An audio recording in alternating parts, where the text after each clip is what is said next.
And then the smoke faded very quickly. The undefeated Miami Hurricanes were upset in ugly fashion in Atlanta by Georgia Tech. Fans storming the field in everyone's face. Miami left to fade into the abyss of a suddenly crowded ACC race. But then within hours, Virginia upset Pittsburgh. And Miami was once again in control of its own destiny, like nothing ever happened in Atlanta on Saturday. How about that, Canes fans? We could just pretend that none of it happened. But I don't think that that's going to be the case, even though that Miami has now a destiny for a possible ACC title, which the Canes have never won. They have a destiny for a berth in the college football playoff. But there's a little time in this open week to worry very much about the big picture targets of the college football season. It's a week to focus on figuring out things on defense, because that was a very average Georgia Tech team that Miami played on Saturday with a wounded quarterback that couldn't throw the football. They were bringing in a freshman anytime they wanted to throw the ball, telegraphing exactly what they were doing. A makeshift game plan to use their quarterback as a quasi running back. And it made Miami's defense look really, really bad. Defensive coordinator Lance Guidry was unable to find an answer for this unconventional way that Georgia Tech was attacking offense. Miami was battling uphill for most of this game, and Cam Ward was unable to play the role of Superman for the first time this season. Ward was stripped of the ball, and yes, the offensive line failed him. There were only 3 guys rushing on the play, yet they still were able to get to Ward, knock the ball out from his hands, recover it, and end all of Miami's dreams of going unbeaten this season. So that was a team loss that we saw. There was some blame that went to the offense. There was certainly blame that went to the coaches. And there absolutely was blame that went to the defense that gave up 271 yards rushing to this Georgia Tech team that, like I said, was running a makeshift offense. All of these developments will give us so much to talk about tonight as we embark on this new edition of CaneSport Live. And hello again, everybody. I'm Gary Ferman, the publisher of CaneSport.com, welcoming you again to your show, the People's Show, CaneSport Live. Like I said, it's your show. It's going to be driven by your participation. We will have our usual lineup of guests. And if you want to come on the show, I'm going to put it on the screen right now. All you have to do is send us an email at canesport@yahoo.com. And we will send you the link to the studio, and we'll bring you on the show in the order that you enter the studio. Matt Shodell is going to be joining me as usual tonight, and later on we'll also get a visit from the voice of the fan, Bruce Warner. But let's get this thing going. I know everyone's got a lot in their mind, a lot that they'd like to talk about. And let me bring in Matt here, the illustrious one himself, with a refrigerator full of stone crabs and a human body full of frustration and aggravation. Because we made Matt go in the lab, as we usually do, and slice and dice the game up. And Matt did his usual illustrious job. And you guys can see that story on the CaneSport.com website today. But Matt, it was horrible enough in person up there in Atlanta to witness what happened to the Canes on Saturday. It had to be gruesome, breaking it down frame by frame the way you did afterwards. Yeah, unlike you, I don't read off a teleprompter, so I'll just tell it like it is. This season it's been like a cronut. Have you ever had a cronut? It's a croissant donut. So at first it's like really good, and you're enjoying it and it's great. And then after a while you realize it's an abomination. And like this season began sweet. It was like, this was what we wanted. This is what we expected. And I've started, not that Pro Football Focus means much. I know fans hate it, but they do at least have a baseline. It's sort of like analytics, right? It sets a baseline for whatever you want it to be. And if you compare a player throughout the season by their metrics, which may or may not be good metrics, right? But at least you see, did they get better? Did they get worse? By the numbers that the same people are looking at week after week with the same player, play after play, running the same sort of plays, right? Because that's just what they do. And it's remarkable on defense. And I'm still working on the story at some point. We're going to run it this week.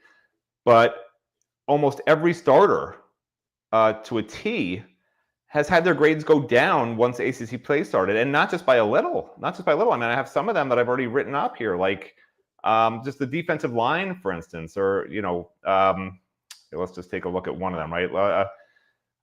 So Tyler Barron, okay, he still leads the team with 38 pressures. He hasn't had a sack since the third game. He had 4.5 sacks then, okay.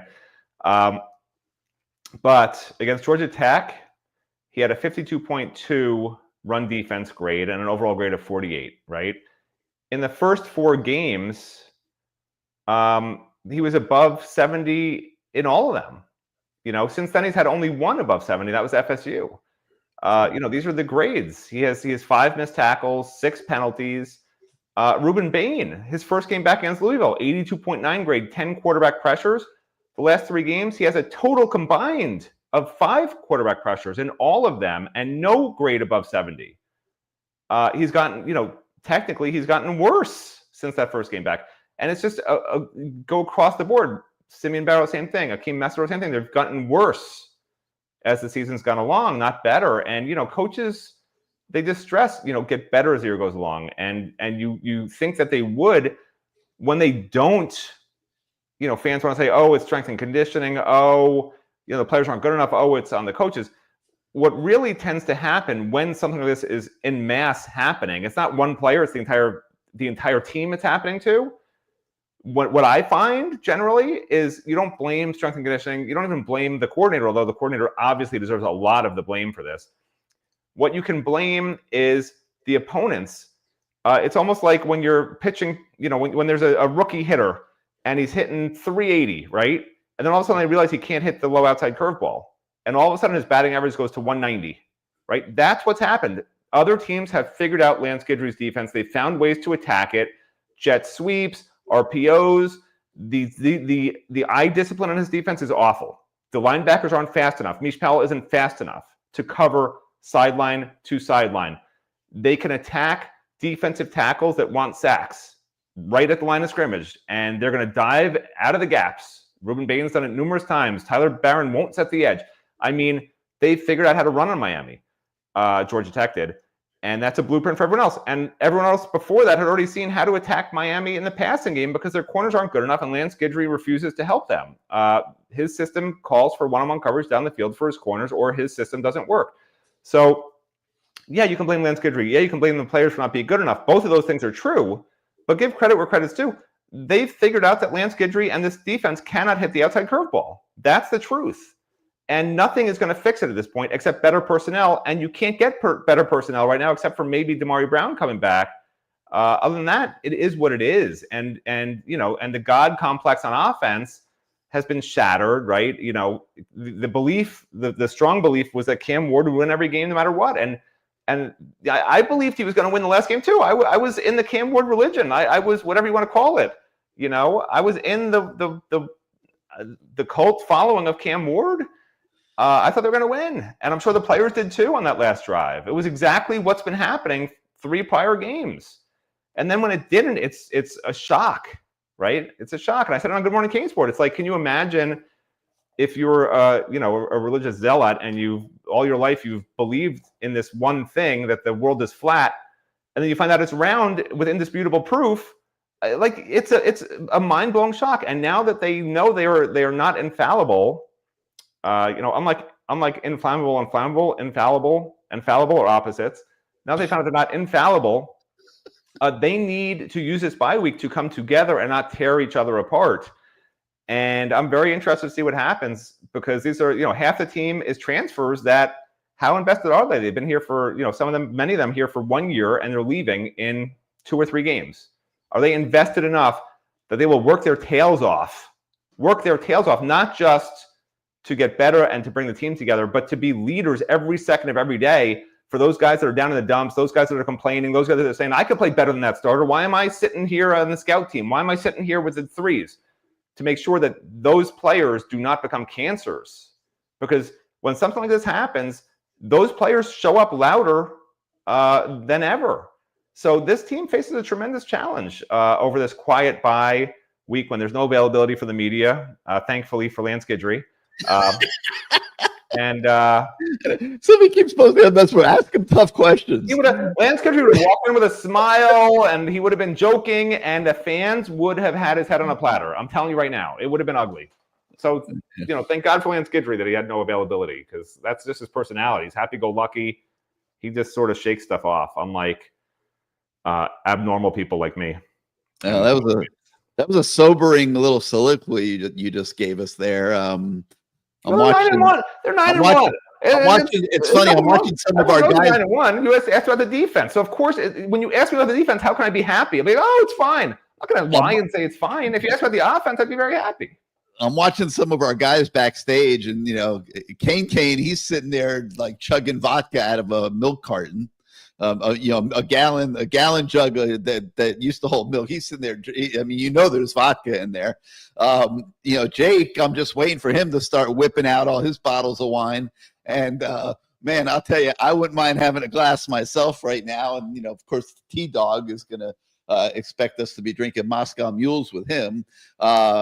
Man, it was rough. Okay, and like listening to what you just said, like brings it all in perspective. And imagine being Mario Cristobal right now. Okay, your defense is getting worse by the second. Okay, as you just noted, your individual players are getting worse. The results are getting worse. You just got freaking physically pummeled for 271 yards. Mario builds his team on physicality. Okay. His defense just got pummeled on the ground for 271 yards by a coach, an offensive line coach that is kind of like a nemesis of his, for whatever reasons they have from their time in Alabama. This is not a good week to be Mario. And I'm sure he's made some people very uncomfortable and very miserable in the football office because, he talked about pain and everybody owning it together, and there was a lot of that on Saturday. And listen, it's not because it cost them a whole hell of a lot. It did. They went from number 2 to number 12, but the bottom line is the same. If they win the ACC championship, they're still going to have a first round bye in the college football playoff. So you put them at number 2 in the Gary Ferman poll. I missed that poll. I thought they were number 4. No, they would have been number 2 if they won the game. Okay, they would have been. All right. Yeah, they would have been number 2. I thought you were saying they went from number 4 to number 12. I thought you said they went from number 2. But they would have been 2. They won. Okay, I'm sorry if I misspoke, but that's what I meant. They would have been 2 if they won. Now they're 12. Yeah. But that's all irrelevant, which is great because if they win out, like I said, they go to the playoffs and they get a first round bye. But there's the optics of what we saw on Saturday that are the bigger problem. And Miami playing at the level that it played Saturday, coaching, I'll even include, I'll say offense too, defense. Offense had a lot of empty possessions in that game. Defense, playing at the level that they played at Saturday, they have no shot, okay? In the playoffs, it doesn't even matter. So they got a lot of work to do here this week and next week. I'm expecting a very angry, focused team against Wake Forest at 12 noon a week from Saturday. Yeah.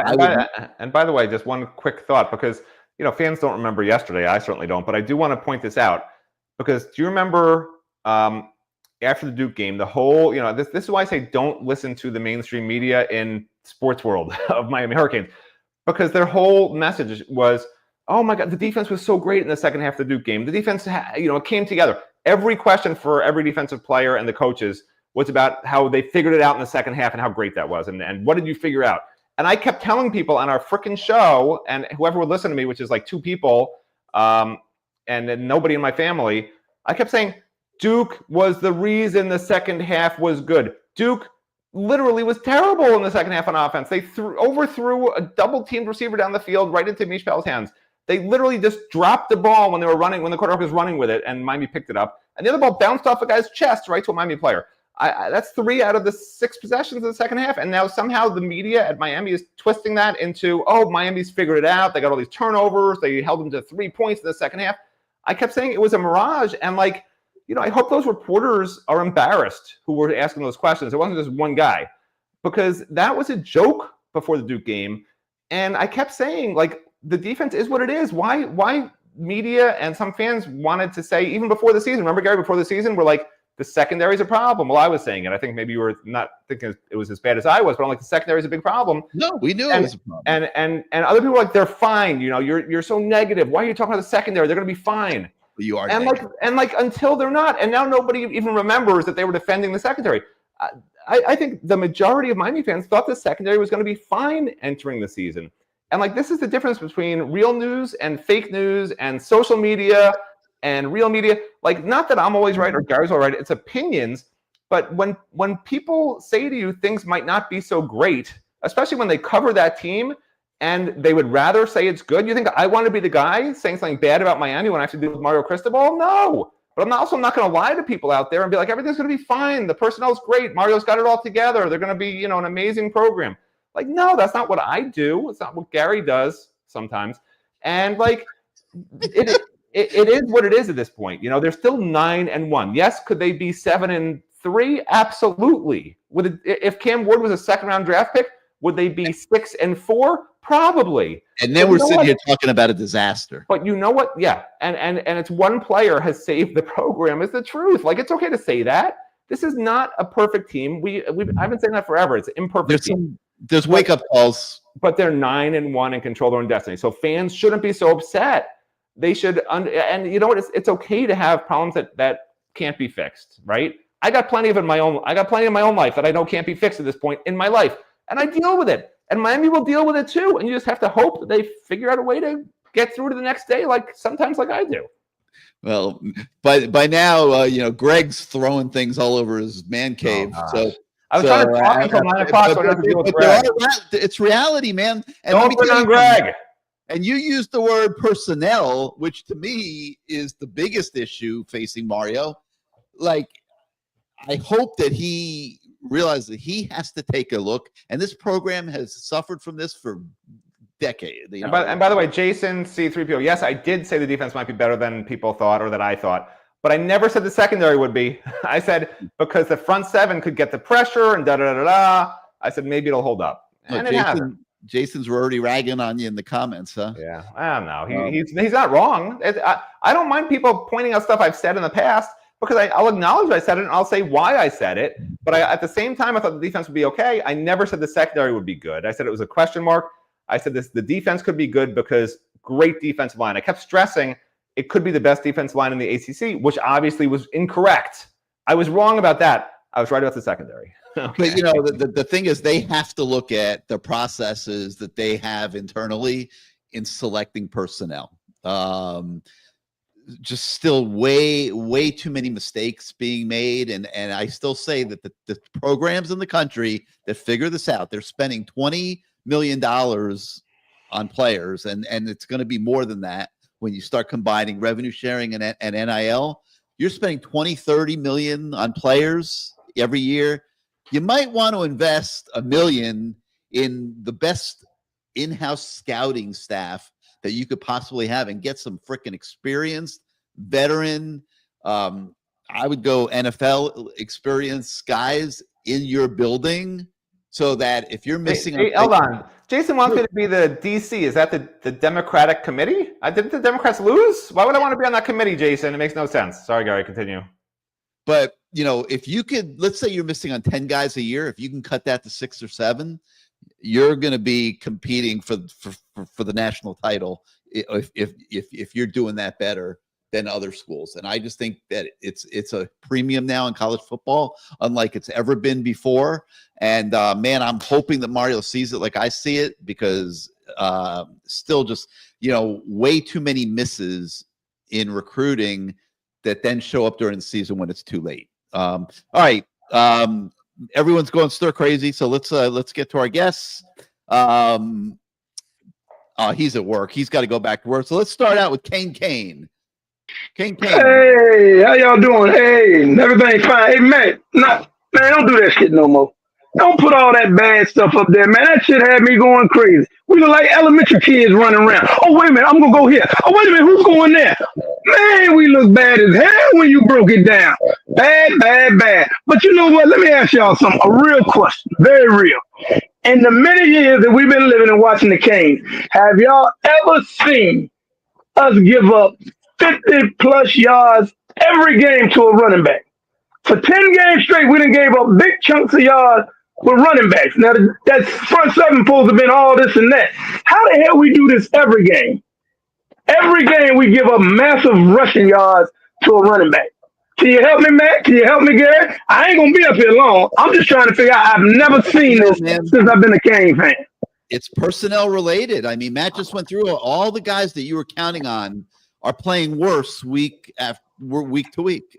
It's unfathomable. And, you know, you've invested in these guys, you're counting on them, and they're not coming through. And that means you've been burnt a little bit. And well, I guess ain't too much more to say about that. Like I told y'all before, the sun's still rising. Everything's still in play. Yeah, the way the defense play, we won't go far. You're right, Gary. They got to do something to tighten up. The offense got to do their thing. Some of them damn play callers, like that 4th and 1. You going to throw a pass? Did somebody change the play? You got these horses running the ball. You wouldn't be complaining about it. Huh? If he completed it, you would not be bringing it well, but we didn't complete it. Damn it, run the ball. Y'all, everybody talk about the horses we got, Gary. Damn that shit. Run that ball down their throat. The next year, 3rd and 1, they ran it down their throat. Coaches fail, players fail, everybody fail. And I'll say it again. If you play like you played against Florida, and I don't want to hear that bullshit, oh, Florida's not good. If the quarterback didn't get hurt in the Tennessee game, they had a chance. And if Lagway didn't get hurt in Georgia, they probably could have won. So that's BS. Play like you played against Florida. Play with a chip on your shoulder. If you're not, pack your bags, carry your ass in the season. Point blank period. You better be Wake Forest like somebody stole something. Attitude, no attitude. And if these damn boys getting cocky don't want to play, I don't care, Gary. Your favorite word is they ain't ready. Hell with it. At this point, I need somebody to do something. Because we look like elementary kids running around that don't know what the hell going on defense. The offense will be fine, like Matt said. But hey, great article, Matt. You do your thing, Gary. But all this fussing and shit, the hell with it. And these fake-ass fans, we 9-1 and y'all crying. Like you said, if we were 7-3, they'll be saying Fire Mario, right? And they saying it now after that game. Damn y'all fans, I'm sick of y'all. I hate y'all. 305, ride or die. I got to get back to work. Peace. Hey, are you the Kane guy on the message boards, or somebody impersonating you? That's me. It's always me. All right. It's me. And I'm sorry if I curse, but these fans just cry too much. And I'm right. Matt, you're right. Social media. I ain't on Facebook. I don't need none of that shit. You know my name? You know my number?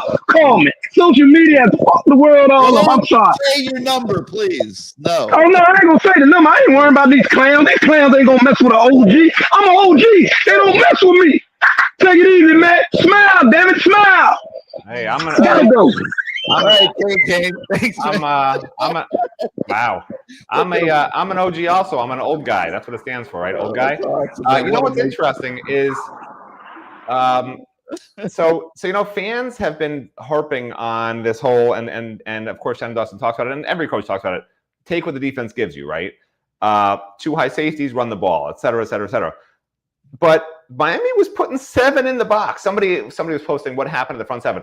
Miami was putting 7 in the box, and Georgia Tech was still running the ball successfully on Miami. When you can do that against a defense, you can do anything, because at that point, the defense has done everything it can to try and stop you from running, and you still are running on them. So that was really unfixable. Now, what caused that, which I guess is the answer to the person who, I can't remember who it was. 818 Cali Kane. I guess an area code's important to put in there, but I don't know. Like, I'm not going to tell you I have answers when I don't. I have no idea why putting 7 in the box and your safety's uptight and you still can't stop the run. That's not supposed to happen. They were getting overpowered. They were getting mauled. Ruben Bain was going inside when he should have kept in his gaps. Tyler Barron wasn't setting the edge. The defensive tackles were getting mauled. Wesley Basaints was getting taken out in one-on-one blocks. If you watch the film this morning, you could see Jaden Harris literally on one goal line play almost got pushed from the 5-yard line or maybe the 1-yard line almost out the back of the end zone by a tight end. I mean, like, just obliterated. The physicality that is missing on this team is ridiculous. And the weird thing about it is it seems like when they can actually make a tackle, they're like trying to go, like pick your superhero. They're trying to do that. Who did Wolverine? Who did Wolverine go against in the movie? The recent movie. Do you remember who it was? I'm not. You watch that stuff? All right. Well, whoever that guy is, it's like they're just trying to pummel, murder, whatever the word is, the guy when they actually can tackle them, which is great. But that physicality doesn't show up at any other time. I mean, you know what I'm talking about. When they get to a player and they're tackling him, it looks like they're trying to freaking kill him, which is great. But that's the only time. You don't see that passion and physicality show up any other time. It sounds crazy Deadpool, at 9 and Deadpool, that's what it is. They're Deadpooling these guys when they get to them, but they're live pooling them before that. I don't know what the word is. It sounds crazy at 9 and 1, but I wonder if they got to start considering some serious personnel changes on that defense because the guys that they're I would recommend putting Jalen Alderman, having him play more reps. Well. Chase Smith, I thought played very well. He was okay. He didn't really. I wonder where Justin Scott is. Daquan Patterson was pretty lost out there. I'd rather use him than Jaden Harris or Powell, but he's also lost. You saw they're both lost. Yeah, you can't win with either one of them. No, but I liked I thought Alderman actually was decent. I was surprised at how good he looked. Chase Smith was decent. Chase Smith didn't impress me. But I'm thinking more on the defensive line, where all these guys are underachieving. Well, who are you going to put in? Freshmen? I mean, I don't know who's ready. I don't know who's ready for more. Is Justin Scott ready now at this point in time for more? Reps. I don't know, but I mean, those guys got their butts kicked, Matt. I mean, yeah, but like CJ Clark and Ahmad Moten are no better than the other guys on the inside. As a matter of fact, they're worse. I haven't seen any ends playing that are going to set the edge at all. You never see the edge ever. I wouldn't mind putting. They did put Messidor on the end a little bit, okay, but I wouldn't mind seeing Messidor just move to end. He wants to be there anyway. 100. You tell him you tell Messidor if you set the edge every time on a run play, you will stay at end. Otherwise, you're moving back to tackle. That will give him all the motivation he needs to set the edge every single time. And then you could, maybe work Bain inside a little bit. I would move Bain inside with Barrow. I would put Ridgefield in. Matt, they got to consider this stuff. That I think is a good idea. I mean, that was a 5-alarm fire on Saturday on the defensive side of the ball. Yeah. I can't imagine they're ignoring it. You got to make some of these adjustments. I mean, definitely Bain inside, Mesidor outside. Play Chase Smith and Alderman more. Kiko's having a rough season. Yeah. I don't know where Popo Aguirre fits in all this, but they have got to find some better options than what they're going to war with right now, or this season is going to blow up very, very quickly because the degree of difficulty is coming fast. So they want to. The mad rapper wants to know about Damari Brown. Damari Brown. Mario said he might be back for week 4. I think he'll be back. But he won't tell us anyway. And he hinted very strongly he'll be back for week 4. He did, but he's not going to tell anybody. And then nobody that can report it publicly. And then Simeon Barrow, I'm not sure what his deal is right now. We'll find out. He came back in the game. He should be fine. All right, let's go to Greg. Greg, what's up, man? Welcome back to CaneSport Live. Oh, God. G-Rag. How you doing? So I was wrong on 12-0 or bust. But I was right about Trump in a landslide. Okay. Let's go. Okay, which one would you rather have had, Greg? You know what? Trump winning. Trump. Oh my God! You're not even a Miami fan. You ready? Okay. Mario's all about player acquisition. Is that correct? He's had 3 portal classes and 3 recruiting classes. That was the 4th loss by at least being a 9-point favorite since he's been at Miami. 2nd most in the country. So what is the problem? Is it his bad talent evaluation or is it the coaching?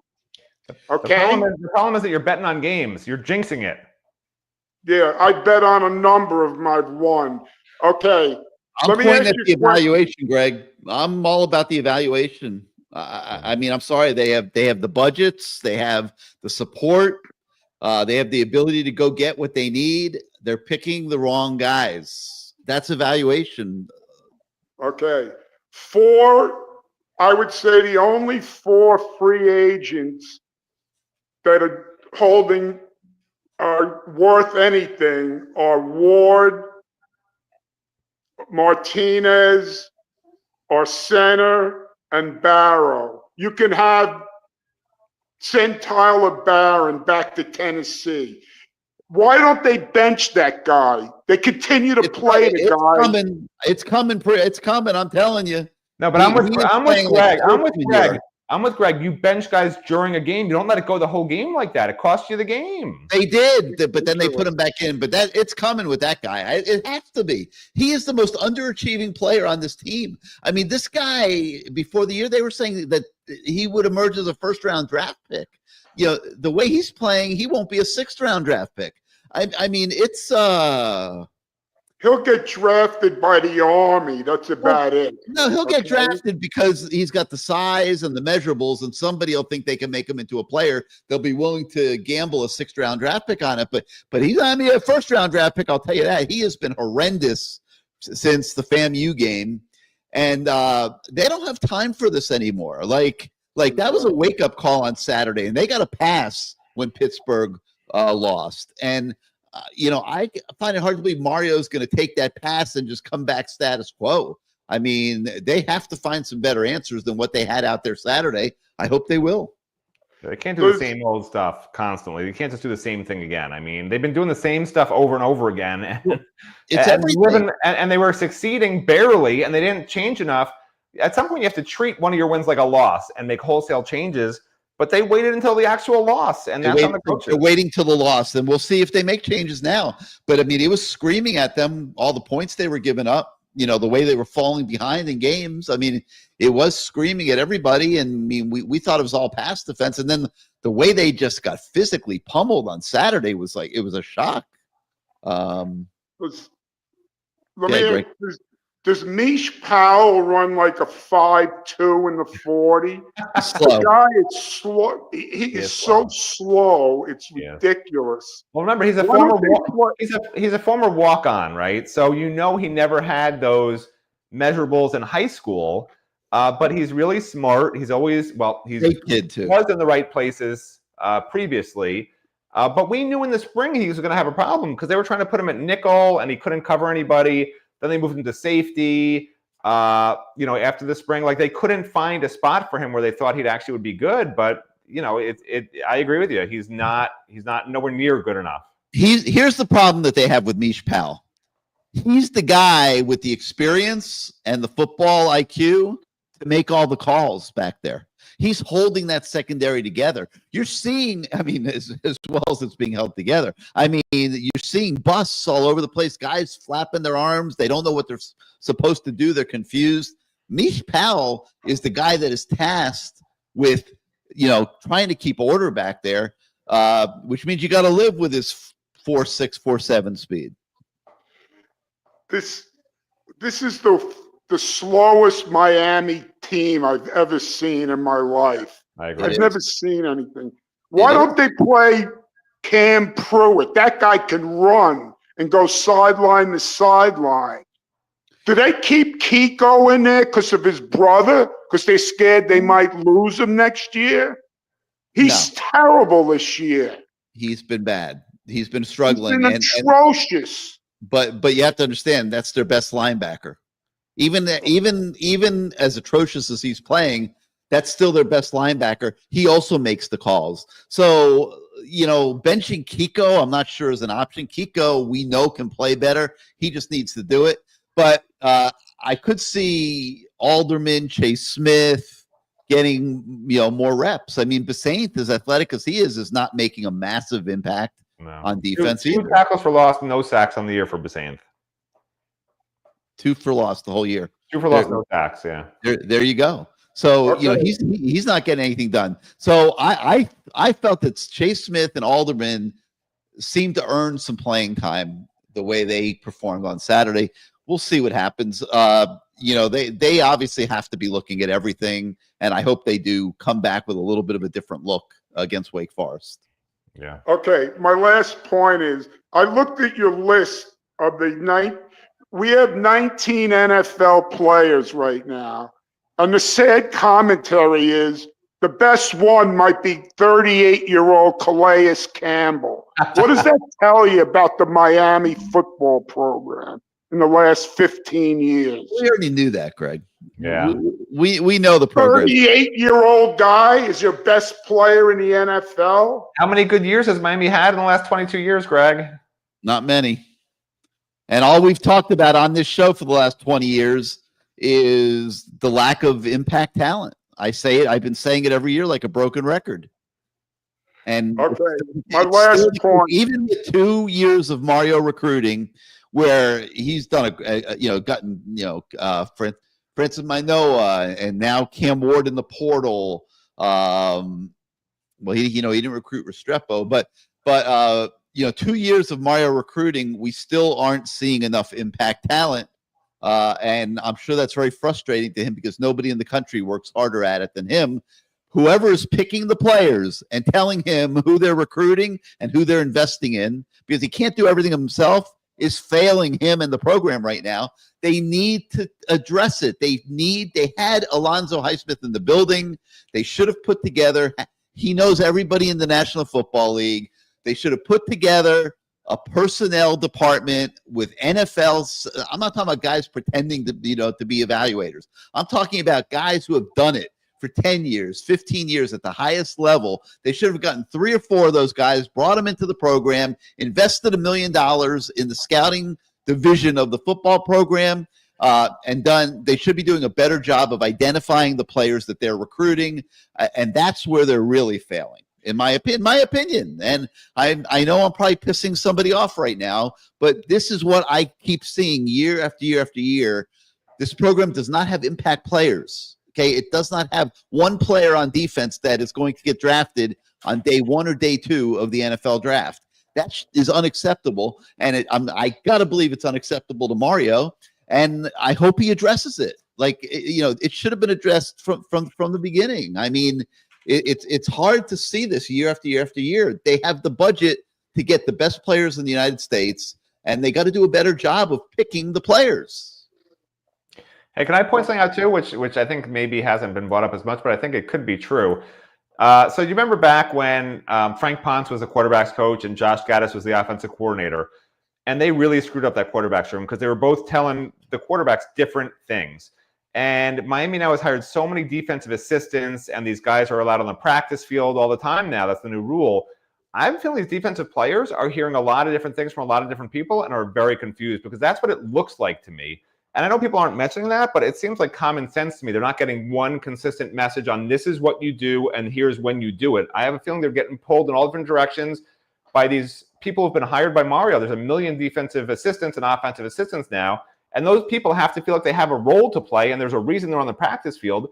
And I just feel like they're giving people mixed messages because these guys out on the field look like they're getting told different things at different times to do in different ways. That's a possible explanation if you don't want to just blame the defense coordinator and the players.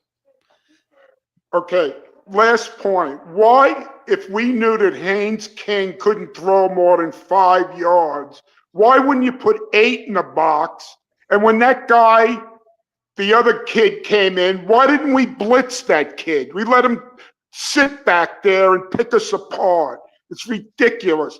Guidry should be sent back to the Bayou and hang out with James Carville. I'll see you later.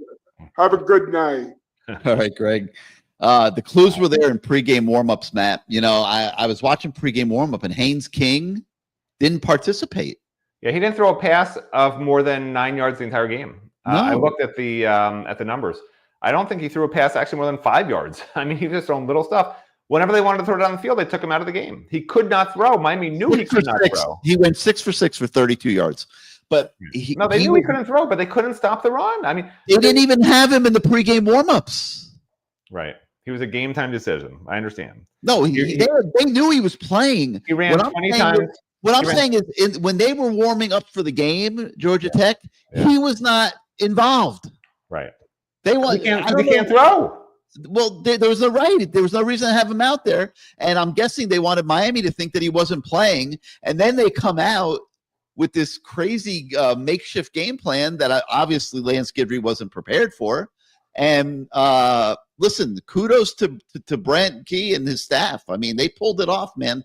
I mean, they somehow managed to get out of there with the victory, and for those guys, that's their accomplishment of the year. I mean, they're playing with a freshman kid that they're platooning in with a hurt quarterback, and they're beating the crap out of the Miami Hurricanes, who are number 4 in the country, about to become number 2, going, to the ACC title game, which Georgia Tech is not, going to the college football playoff, which Georgia Tech is not, and they beat the living snot out of them, and it was scary. It was scary to watch, because now you just don't know what you really have.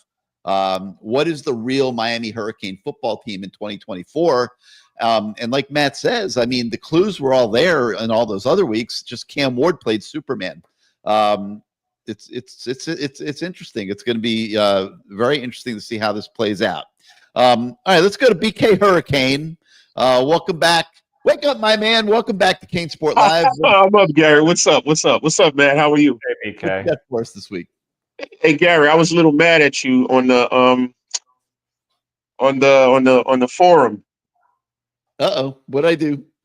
Oh, well, you said 8 to 10 transfers. That number went up drastically just on the defensive side of the ball. If Damari Brown doesn't play at all this year, it's going to be ugly with the amount of transfers we're going to take in the secondary. Yeah. It's going to be horrible. It is literally going to be horrible. And we're going to have to pay the premium, because DB and defensive tackle, you're going to pay premium prices for those 2 positions. But here's the thing, BK. I agree with you, but you got to be paying for the right guys. Spending money, spending paper money that is all well and good and fun. But if you're picking the wrong guys to spend it on, and there's been a lot of that the last few years, like it's not doing anything for you. And they had a generational They have a generational quarterback here this year. I know he screwed up a little bit at times, but this kid's a rare talent, and it's if the season gets derailed, it's going to be because you're just not getting good enough performances from the guys you were counting on. I mean, I could assure you, if for whatever reason we don't make the playoffs, you're going to see a Florida State guys just bailing out, protecting themselves for the draft. They're going to bail out, and it's going to be ugly. Maybe they already are. Yeah. We all knew that they were. I mean, how do you explain Tyler Barron's decline? He played a really good week 1. He had a couple sacks against FAMU and has not been heard from since. For a hot second, I just thought Tyler Barron was just being selfish, and he was just doing whatever he wanted on the field. But the more and more I watched the game, I'm like, no, he's not doing whatever he wants. The never sets the edge. Are horrible. Never sets the edge. Maybe he's trying not to get hurt. I don't know, but he has destroyed his draft prospects. Can I tell you, there's certain types of people that they're not going to work out, right? Guys who recommit, decommit. Those guys are mentally fragile. This is a guy who went to 3 different programs in a 6-month period. There's something not connected in the circuits correctly when you do that. And you knew there was going to be a problem with that. It wasn't going to be consistent. Guys like that just are not going to be consistent, in my opinion.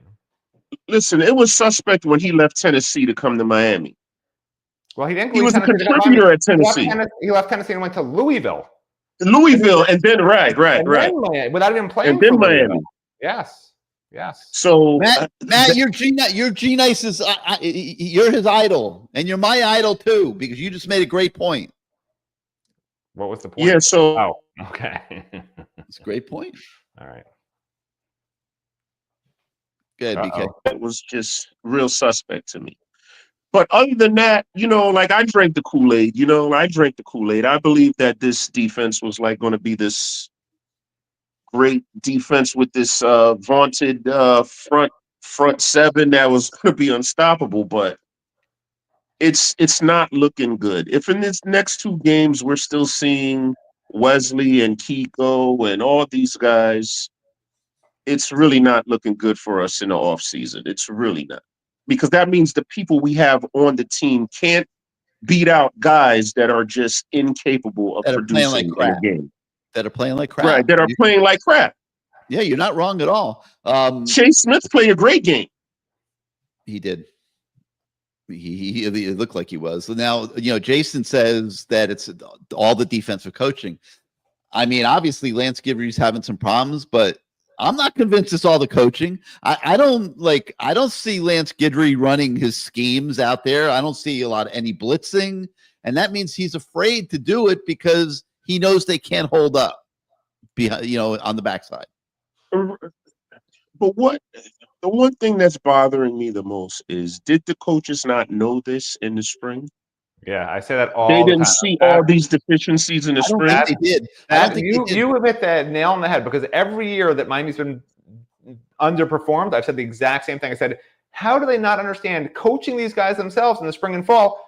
But the answer is in itself the problem, because the answer is they're practicing against themselves, and coaches always tend to take a beneficial view of their own players. Yes. So if they think that the guy that they recruited is amazing, and the guy's playing against some guys who maybe aren't that great, or playing next to some guys who aren't any faster, stronger, bigger than they are, they don't see the discrepancy, right?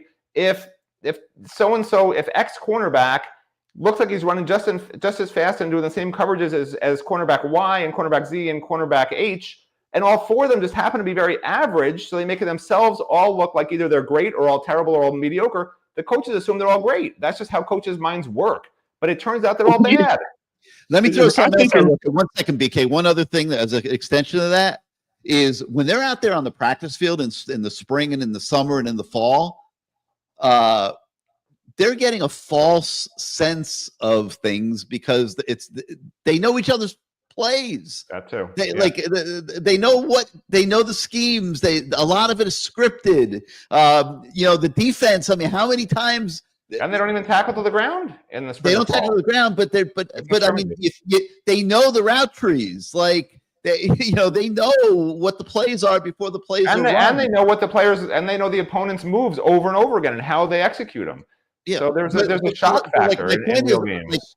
I saw a lot of practice over the course of the time, and I'll tell you right now, there were days out there where the defense owned the practice field. Okay, we're talking about the best offense in the country right now. Okay, and I'm telling you, there were days at practice where the defense was dominating this offense. Swear to God, I'm not bullshitting you. Oh, and true.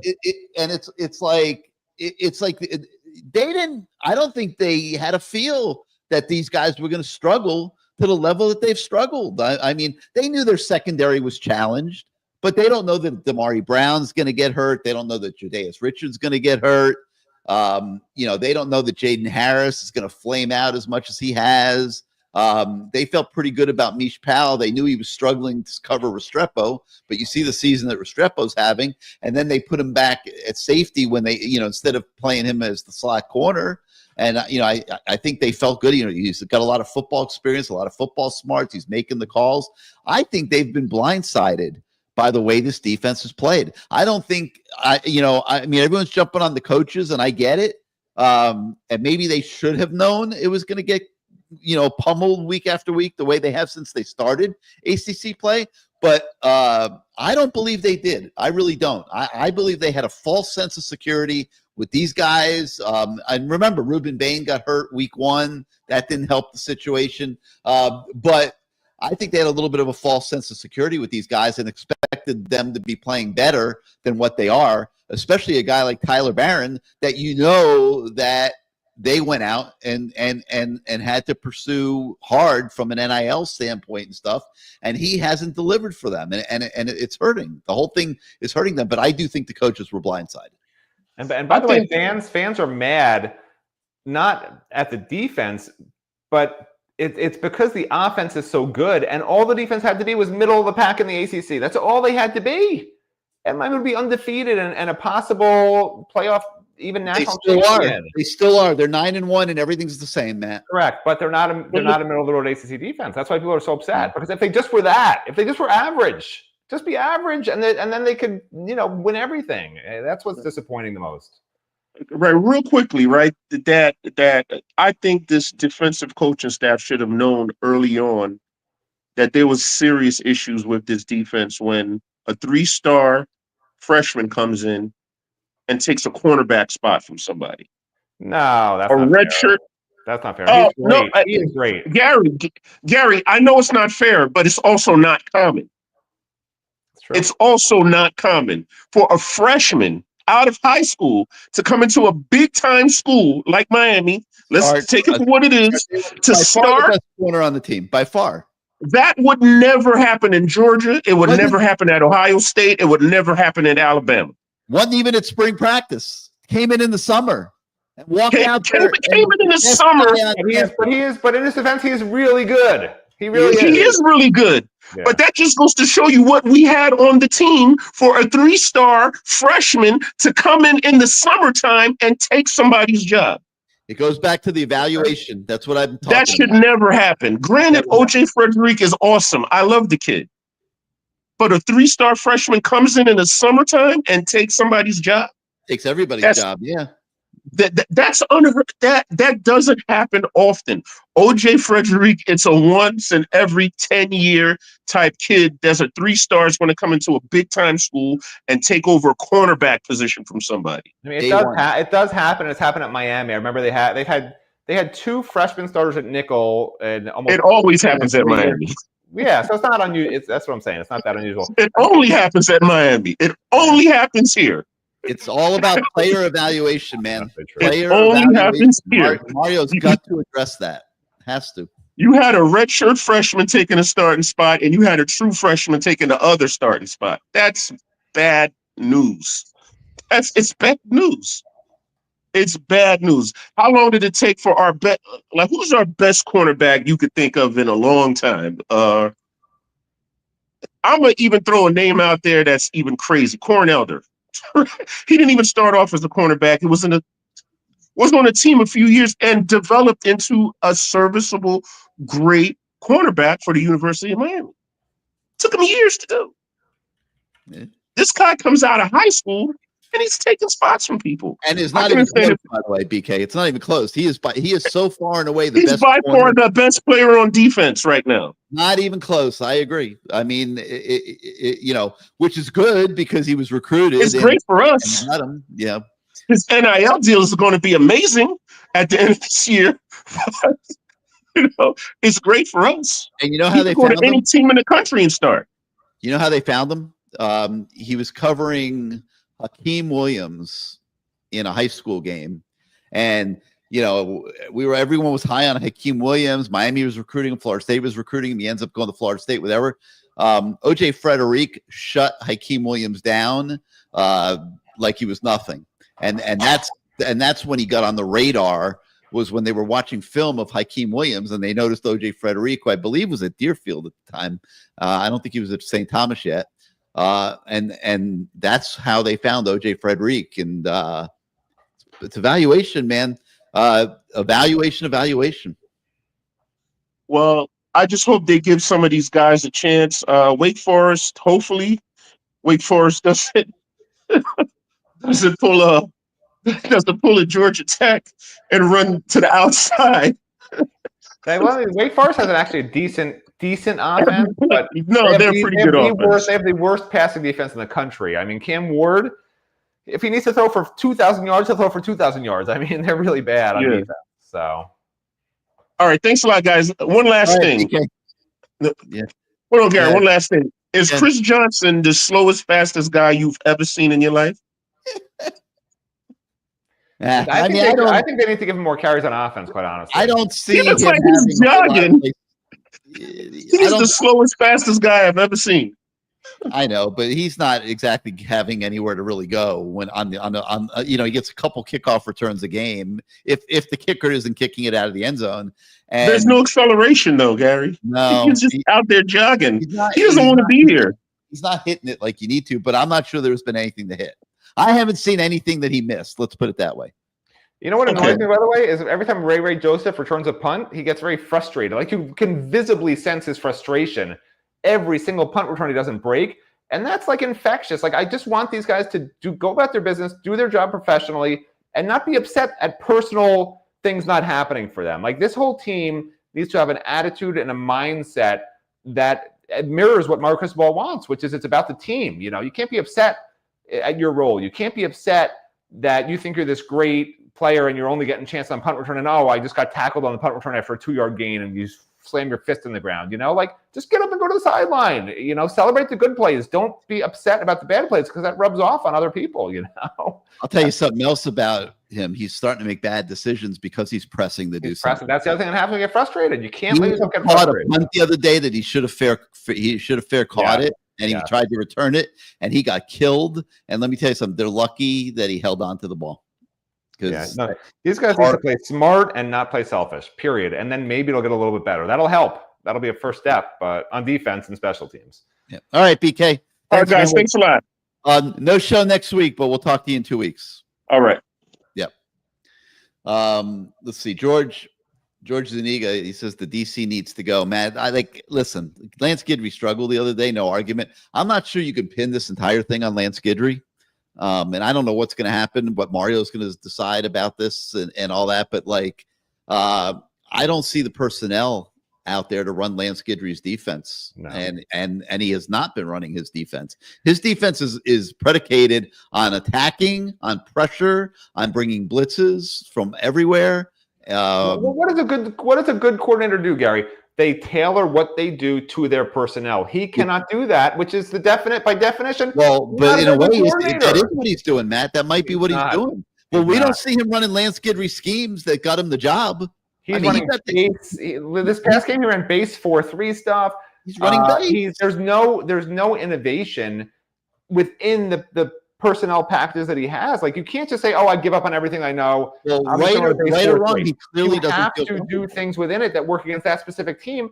He made no adjustments. The second play of the third quarter was a jet sweep, just like the previous half. They kept doing it. It broke free again. I mean, there was nothing that he was able to communicate to his guys to fix the defense. The whole season on defense to me has been a disaster. And there's nobody to blame except for Lance Guidry, because I think I know for a fact that there's talent on the defensive line. You can't convince me that Reuben Baines all of a sudden a bad player. You can't convince me that a healthy Akeem Messidor, who dominated camp to the point that they couldn't even put him in practices sometimes, is a bad player. You can't convince me that Simeon Barrow, who has been the best defensive player all year, is not a guy who can make plays in the front line. And I think Tyler Barron, if they can, convince him somehow, maybe pay him an extra $100,000 to set the edge every time he sets the edge, then I think he'd set the edge.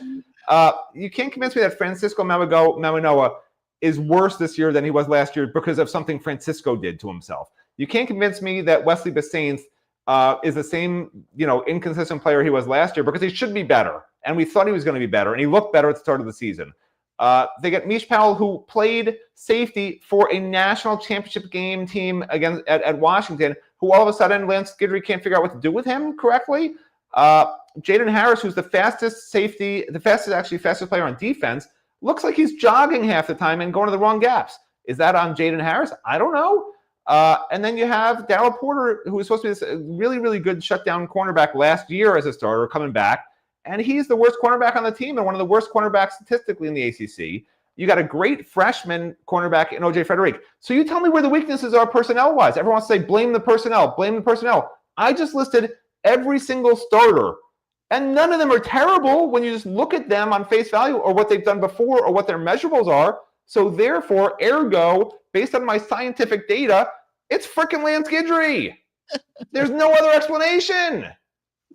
I mean, I don't know what to say. Listen, when you put it in the terms that you just put it in, then George Zuniga's a genius. He's right.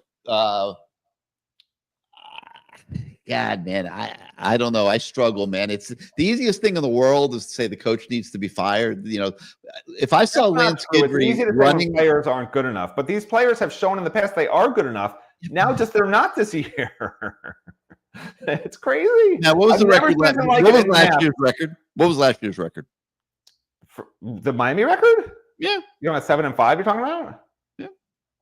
So so they were basically a 500 team last year. last year, the offense was, you do know the offense was a problem last year, right? Not the defense. Like, I don't understand why you're conflating these two What seasons. I'm saying is this is not a team that's won at a high level. The defense was decent last year. I understand. I'm And just they saying, had a lot of guys coming back. I'm just saying, and I hear you, and you just went through the whole defense, and you're not wrong, but I don't see this guy running what got him the job. Okay, and that tells me that he knows he has deficiencies that he's trying to cover up, because if he runs his schemes, he's exposing himself to big plays. Agree. Constantly. He can't run his game. So I have a hard time firing a coach if that's the hand he's dealt. You do know this is the same guy who said he knows every scheme there is from when he coached high school, right? He doesn't just have one scheme. You do know that, right? Like he did a 3-3 stack last year. He's done other things besides, he's not lining up 7 guys at the line anymore and then having everybody run willy-nilly all over the place at the snap, which I understand. He can't do that because these guys just don't understand what the hell's going on.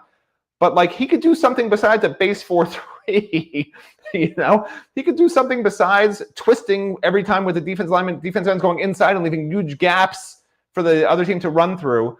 I just don't understand some of the stuff he's calling, even in clear run situations. He's literally running stuff like that. He's trying to get to the quarterback for sacks when they're not even trying to throw the ball, and that's the stuff I don't understand conceptually why he's doing that. It should have been pure stop the run, stop the run, stop the run. It looked like they were like trying to do all sorts of twists and stunts and get to the quarterback when really what they should have been doing, and they did it one play that I saw out of all the film I watched, is where they sort of wait for the RPO to develop, right? Instead of crashing immediately to just guessing where it might go. You wait, you see where the ball's going, then you react. Because the eye discipline on this team was awful in that game. That was the one thing that really, time after time, was never fixed. I mean, you saw guys, literally at one point on a goal line play, Akeem Messidor has a point-blank tackle for a loss on a quarterback keeper, but he runs to the running back and tackles him. But the quarterback has the ball and runs in the 5-yard touchdown, and Beach Powell's too slow to come over to the corner in time.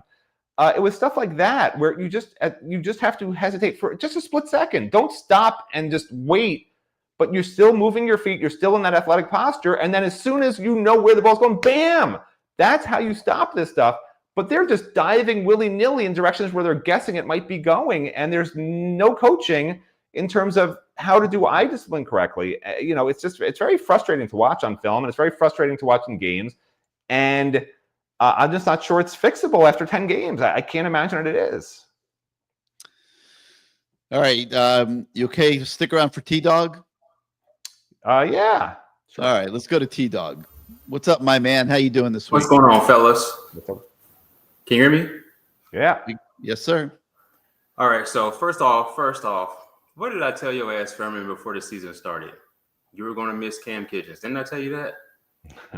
And you told me the defense is going to be better because they're going to make fewer busts, be more. Thank you, T-Dog. T-Dog's on the Matt Shodell train. Oh, yes, sir. Be more disciplined. No, T-Dog's on his own train on this one, damn it. Because I said this during this season last year when Gary was No.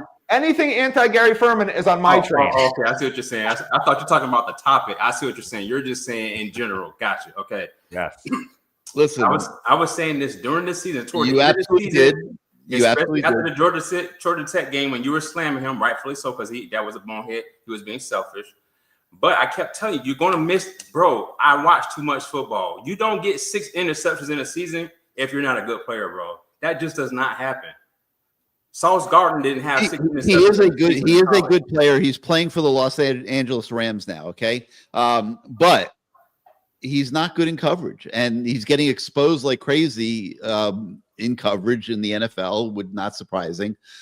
He gambled like crazy here. In over 2 years, I watched him single-handedly contribute greatly to 4 losses, and that's why I had the opinion I had. And I was hoping that Mish Powell coming in from the national championship Washington Huskies would stabilize the safety position, and it looked like he had in practice. I'm telling you, T-Dog, if you had seen practice, You just got through telling me how in practice you see tendencies, so it shouldn't matter, bro. What are we seeing in the game? Well, what I said was that they know the offense, they know the routes before they start. Right, so makes a big difference in how you cover. So you gotta take those results in practice with a grain of salt, is what I'm saying. All I know is I agree, and I didn't do that. right. Before the season, I didn't do that. I didn't take it with a grain of salt. I thought they were going to be pretty good at safety. I'll take Cam's selfishness all day, every day, because what you need, because it's costing you games too. No. I'm gonna tell you why. I'm gonna tell you why this year when it cost you games, because you got Cam Ward on the other side. The reason why it was costing you games last year is because you had TVD sorry ass. Yes. He couldn't score points. There were times where the offense didn't even score in quarters, bro. They were inept. If you add those interceptions this year, getting Cam the ball back all those additional times, are you kidding me? This offense would be, it's already ridiculous. It will be on like greatest show on turf type offense. Listen, I agree with you, Thaddeus Dog, but I will point out one thing. Mish Powell has 4 interceptions. He could wind up with 6. So let's not just fixate on the number, because Cam Kinchens is way better than Mish Powell. It's not even how many pick sixes does Mish Powell have? 18. Did you see the 2 interceptions? And again, I love Cam Kinchens. I love Cam Kinchens. Okay, but I can't let that cloud what I was saying at the time, which was he was gambling way too much. He was busting his coverages way too much, and he gave up big plays as much as he made them. Watch this. You know who Cam Kinchens is? He's Cam Ward on defense. He gambles. Come on, man. No, seriously. I like that. I like that. Think about what I'm saying. He has an unorthodox defensive way of playing defense. He gambles. Same thing as Cam Ward. He holds the ball sometimes way too long. He throws across the field. He gambles. But you will take that aggression all day, every day, because you know what you get? 6 interceptions or 5 interceptions back-to-back seasons. All-American type performances, whether you like to call him an All-American or not. Nobody else in the country is doing that. You need that. That moves the needle, Ferman, in football. That moves the needle. That makes offensive coordinators say, damn, what I have to plan for this guy.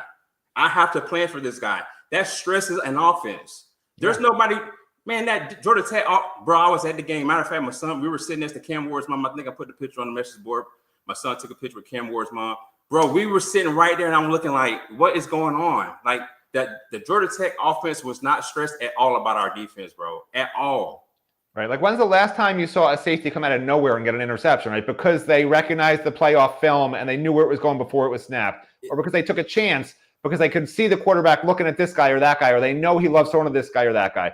It's a system right now that is so fixated on you be here, you be there. It's like the D'Onofrio, right? D'Onofrio literally was telling players, don't make the play. Your job is to let someone else make a play. Correct. You can't tell a football player that. You cannot do that.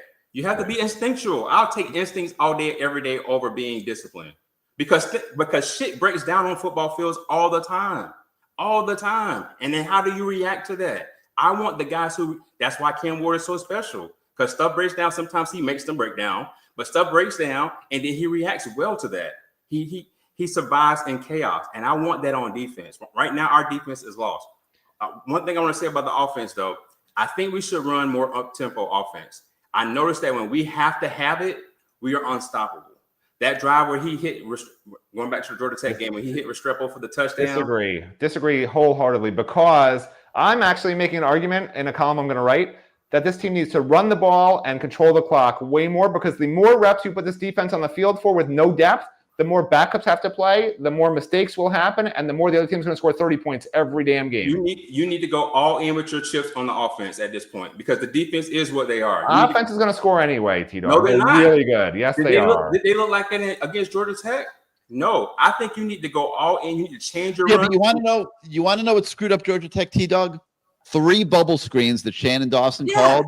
They were moving the ball at will on those drives. And he called bubble screens 3 times, and they all got blown up, and it put them in bad down and distance situations on third down. Do you know why he called those, by the way? Because he doesn't trust Cam Ward anymore. That's why he calls those. He's seen one too many passes, because Cam Ward was getting pressured by Georgia Tech.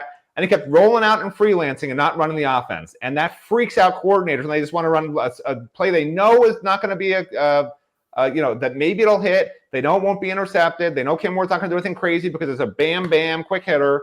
That's why he's calling that crap, and he's got to get out of doing that and just let Cam Ward run the Cam Ward offense. The other reason why I want to run up tempo is because it guarantees us more possessions, offensive possessions. Yes, the defense is going to get back on the field sooner. I get that, but the defense sucks anyway. We've already established that.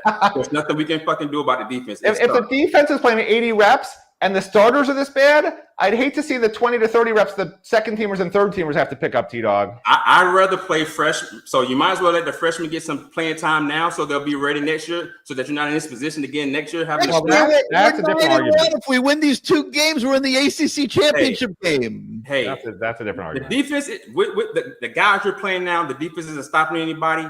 Put your freshmen out there. They're not going to stop anybody, but they're going to get playing time. So then next year, you're not saying, "Damn, I got a whole bunch of guys with no experience. Let me go in the portal and get some." No, it's a cycle, bro. You can't do that at 9-1. If you're 6-3, I agree. If you're 6-3, yes, I agree with Matt.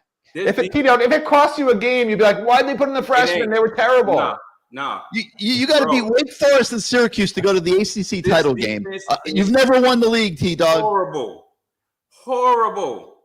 So your argument is the freshmen will be better than the guys they're playing. Yes. And if they make mistakes, oh well, give them the experience while they're making these. I don't disagree with the 100-mile-an-hour wrong direction argument, but these freshmen are just these not ready. guys are checked out, man. Like y'all said earlier, these guys are checked out for whatever selfish reason. They are checked out. This defense is horrible.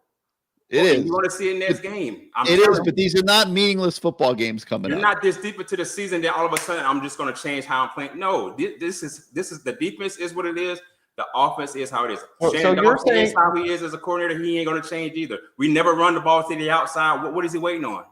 See, here's the thing. We're not the coaches, right? You have to believe at some point that the $10 million man who can jump over tall buildings in a single bound can recognize if a freshman is better than a senior or even close to as good as a senior. If Mario Cristobal and that coaching staff who's getting paid all this freaking money don't understand that this freshman's better than that guy who's playing, then I'm for just starting a 7-on-7 league, and let's just all root for that because it just doesn't make any sense at that point. Anyway, I'm gonna let you go, man, because I know we've taken you over your time, but I appreciate you staying on for me. All right, T-Dog. Thanks, man. Thanks for being part of the show. And listen, I'm the one who's been arguing for freshmen to play, but I don't want them playing in meaningful reps. I want them playing earlier in the year, and then you get a sense for like, hey, Justin Scott actually is a really good player, even though he needs another 20 pounds of muscle, you know? And I just don't feel, and Cole McConaughey and guys like that, I don't feel like they got enough reps in those early first 4 games. I think the coaches did them a big disservice in games you know you're going to win. Let them play in the first half a little bit, you know? Let them play in the first half. But they never did. One more word with you. Hey, Matt, thanks for stealing my point about too many people on defense, man, and that the message is getting lost in translation. Thanks for stealing my point. All right. That's what I do. I'm the idea thief. Me all the time, T-Dog. Does it to me all the time. I'm the idea thief. But they had a chance those first 4 games to really have put them in position to do what T-Dog wants now, but now it's too late in my opinion, you know? Yeah, well, there is no question. Playing all the freshmen now at 9-1, 2 wins away from the ACC title game, and then another win away from making the college football playoff and playing for the national title. Hey, what did enough to win the national title? What did T-Dog have to do? How much did he have to gesticulate to get you to put him back on the screen a minute ago? What was he doing? He was flapping his arms. He's like, I want one more piece of that. All right, Matt, time to let you go to bed. Parting shot. Parting shot? Yeah. Listen, this has been such a negative show. It's almost too negative for me, which is saying something. The team's 9-1, okay? They lost to Mario Cristobal's Utah. That's what Georgia Tech is now. It's his Utah, right? Every coach has a team that they struggle with. Just ask Bobby Bowden. That game's over with. Miami still controls its own destiny. Fans should not be, screaming and calling for, craziness to happen yet. If they lose to Wake Forest or if they lose to Syracuse, then I agree, especially if it's defensive, blow up a lot of that stuff. Okay, 100%. Need new personnel. And, we'll talk about this some other show, but I'm really, as Stephen Wagner would say, interested in what's going to happen moving forward to next season, because After watching this defense, man, I think they're going to take another double digits in the portal. And like, I don't like it. I don't know yet if the ACC is going to go to 105 or 85 scholarships. But if it's still at 85, I think I added up the other day, they have, I think it's 20. It would be 17. Transfers It on would the be current- at least 17 cuts if that's the case. Yeah, well, they have 20 transfers on the current roster. Okay, that's a quarter of this roster, and half the starters are transfers. They're not Mario's guys. And at some point, this team has to become Mario's recruits being developed. If he can't recruit and then develop those recruits, well, we know he can recruit. If he can't develop those recruits and guys just keep getting worse, like what we've seen this season, then what's the point of doing this? What's the point of being a Miami fan and a Miami reporter who wants to cover a good team? So I'm hoping the right guys, man. Just like the people who want Trump to do well, and I think everybody does at this point, right? Because we want the country to do well. Like, you just get behind those guys, even though you think Guidry should be fired. Get behind them for 2 more games and hope it works out. No matter who you voted for, you want things to work out for everybody. So let's hope it all works out. Whether you're a Democrat, Republican, independent like myself, libertarian, Gary Fermanite, like whatever you are, we want it to go right. And that's why we're Miami Hurricanes fans. We all want it to work out. Listen, if you're a 5-star and you can't play and you're commanding, I'm not even going to say what the numbers are because it's like it'll like make you puke. But if you can't play, there's no point in recruiting that 5-star. So and this has happened to them on several occasions over the last few years. And they have to improve the systems that they have to pick the players they're recruiting. Mario will recruit them. Mario will land players. He's probably the best recruiting head coach in the country. Yeah. But somebody needs to be putting them on the right guys. Hey, the new CFP rankings have Miami 9th. You saw that? I haven't seen them, but yeah, that's fine. Doesn't matter. If we're ahead of Alabama. That's all that matters. They got to win the next 2 games. It helps. That's nice to see. But if they lose again, they're not going to be in the top. If you told me Miami was going to be ranked ahead of Alabama and Georgia after the 10th week of the season, you told me that even 3 weeks ago, I'd be like, I'll take it. So maybe we should be happy. Let's just be happy. It means nothing. You got to beat Wake Forest. You got to beat Syracuse. You'll be in the playoff. You'll be in the ACC championship game and have a chance to make the playoff if you can win that. I don't think a 2-loss Miami makes the playoff. So we'll see. Got to win the next 3 in a row. All right, Matt. Thanks, obviously, for sharing your time with us tonight. Thank you so much for having me. It was a pleasure, as always. Yes, sir. We'll talk to you tomorrow. All right, Matt Shodell, everybody. All right, now we're gonna bring in the anxious voice of the fan, Bruce Warner, who I know has been wanting to chime in through all of this. Bruce, we'll start out with you're representing the fan. What is the mood of the fan right now after that game on Saturday? Pissed off, I would say. Pissed off. Just angry, mad, disappointed. Nothing good.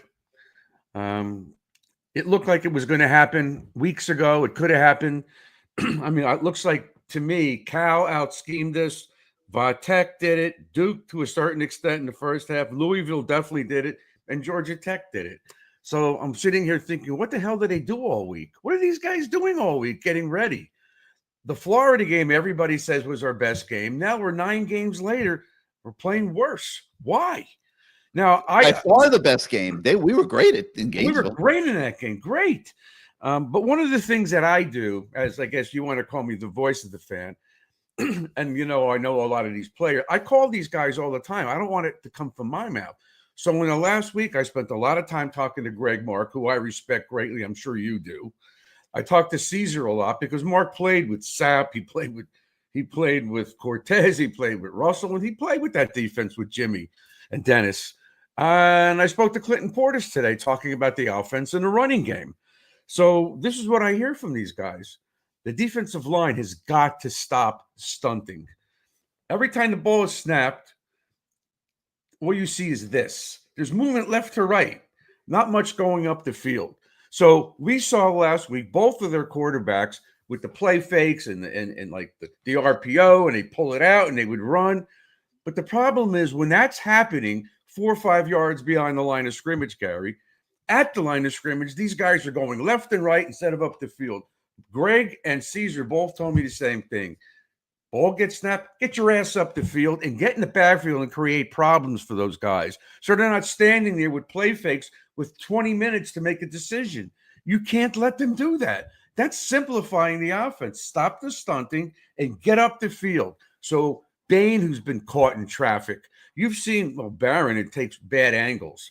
But some of these guys are getting caught in traffic, and all that stuff is happening in the backfield. There's nobody to stop the play. So that was one of the things. And what Clinton Portis told us today was to mix up that offense. Everybody thinks this offense is so wonderful. He has some doubts. They're not going to the outside. You got guys, I know people were talking about Chris Johnson. He's the slowest fast guy. He can turn the edge. He can get around the corner. You should not be running the ball in between the tackles, because what that does, it keeps the opposition's 6 or 7 in the box. They don't leave. So, we're having problems. Our offensive line is not blocking. Cam Ward's getting killed lately. That wasn't happening. So what do you do? I think you might have learned this as a kindergartner, because I did. When someone's coming after you on a blitz, what do? You screen or draw. Well, they don't have that in their arsenal. I don't see it.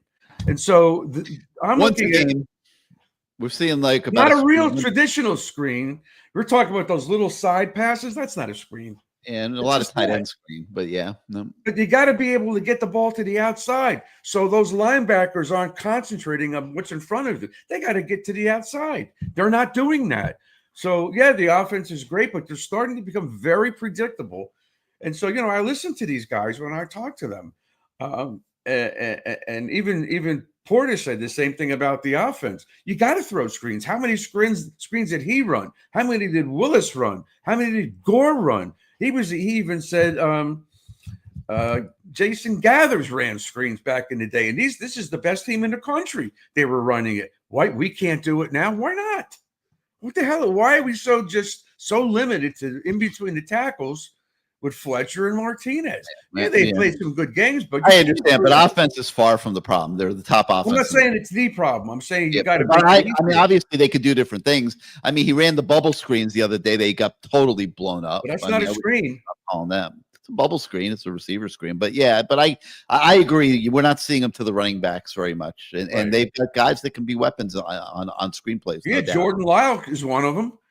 And certainly Chris Johnson is one of them. He's not even on the field. Neither is Chris Johnson.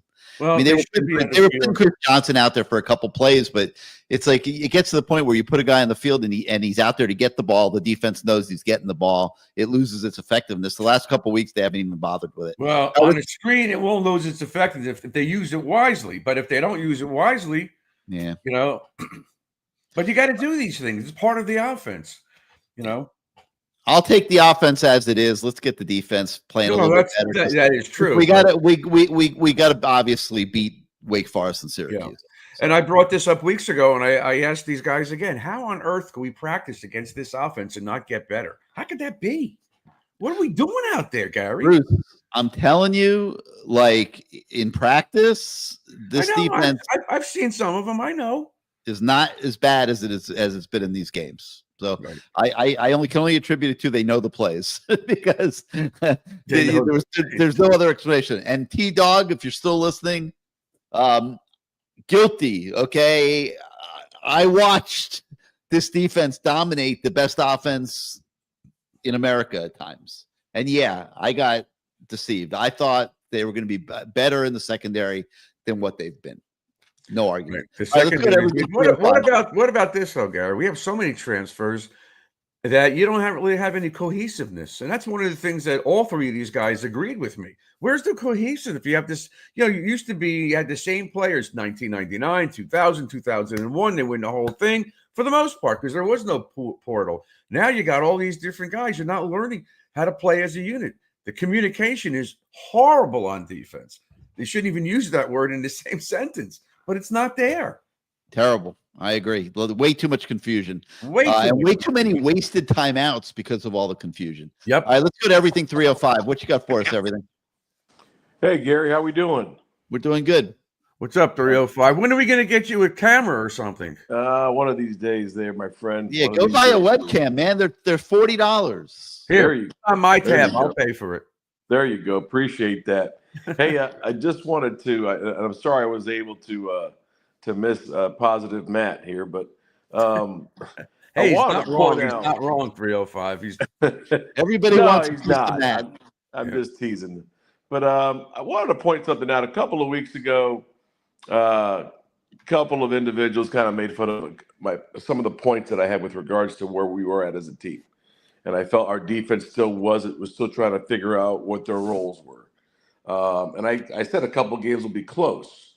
And one of the things that I tried to point out when we played Florida State was that scheme was the right scheme. And I know we ended up winning the game decisively and all those things, but they really didn't have the players. But the concept on how to beat us. After that game, every coach on that staff understood at that point that they were vulnerable to that. I mean, this isn't calculus. It really isn't. So understanding that you want to go ahead and take the air out of the ball against Miami, you want to run the ball, and you want to go ahead and attack the edges where they're weakest. That has not changed.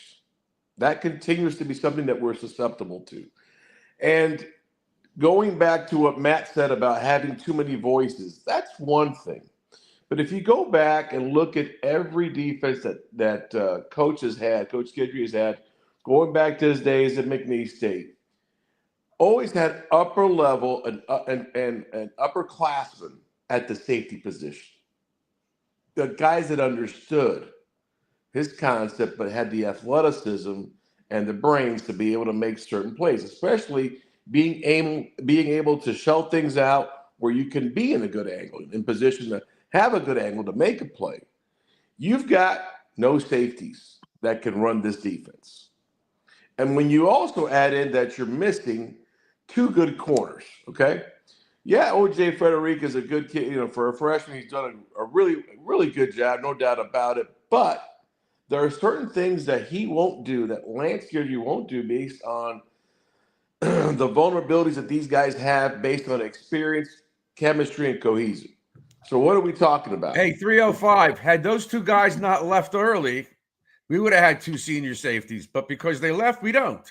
We got caught. Correct. That's what happens. And you can't blame Cam. He's playing a lot. I don't know what's James doing, Bruce. Have you noticed? I haven't really paid any attention. No, he's supposed to be a backup linebacker for the Bengals. Yeah, I'm sure he's not playing. He's played a little bit, but the fact is that we are where we're at. And Gary, you made a really good point. It's just he can't trust what these guys are going to do. But isn't that a problem? Isn't that a problem? I mean, It's a problem should he when be you playing have with a guys team- that he can't trust? I mean, shouldn't they have been better? Shouldn't the evaluation have been better? You're a coach, 305.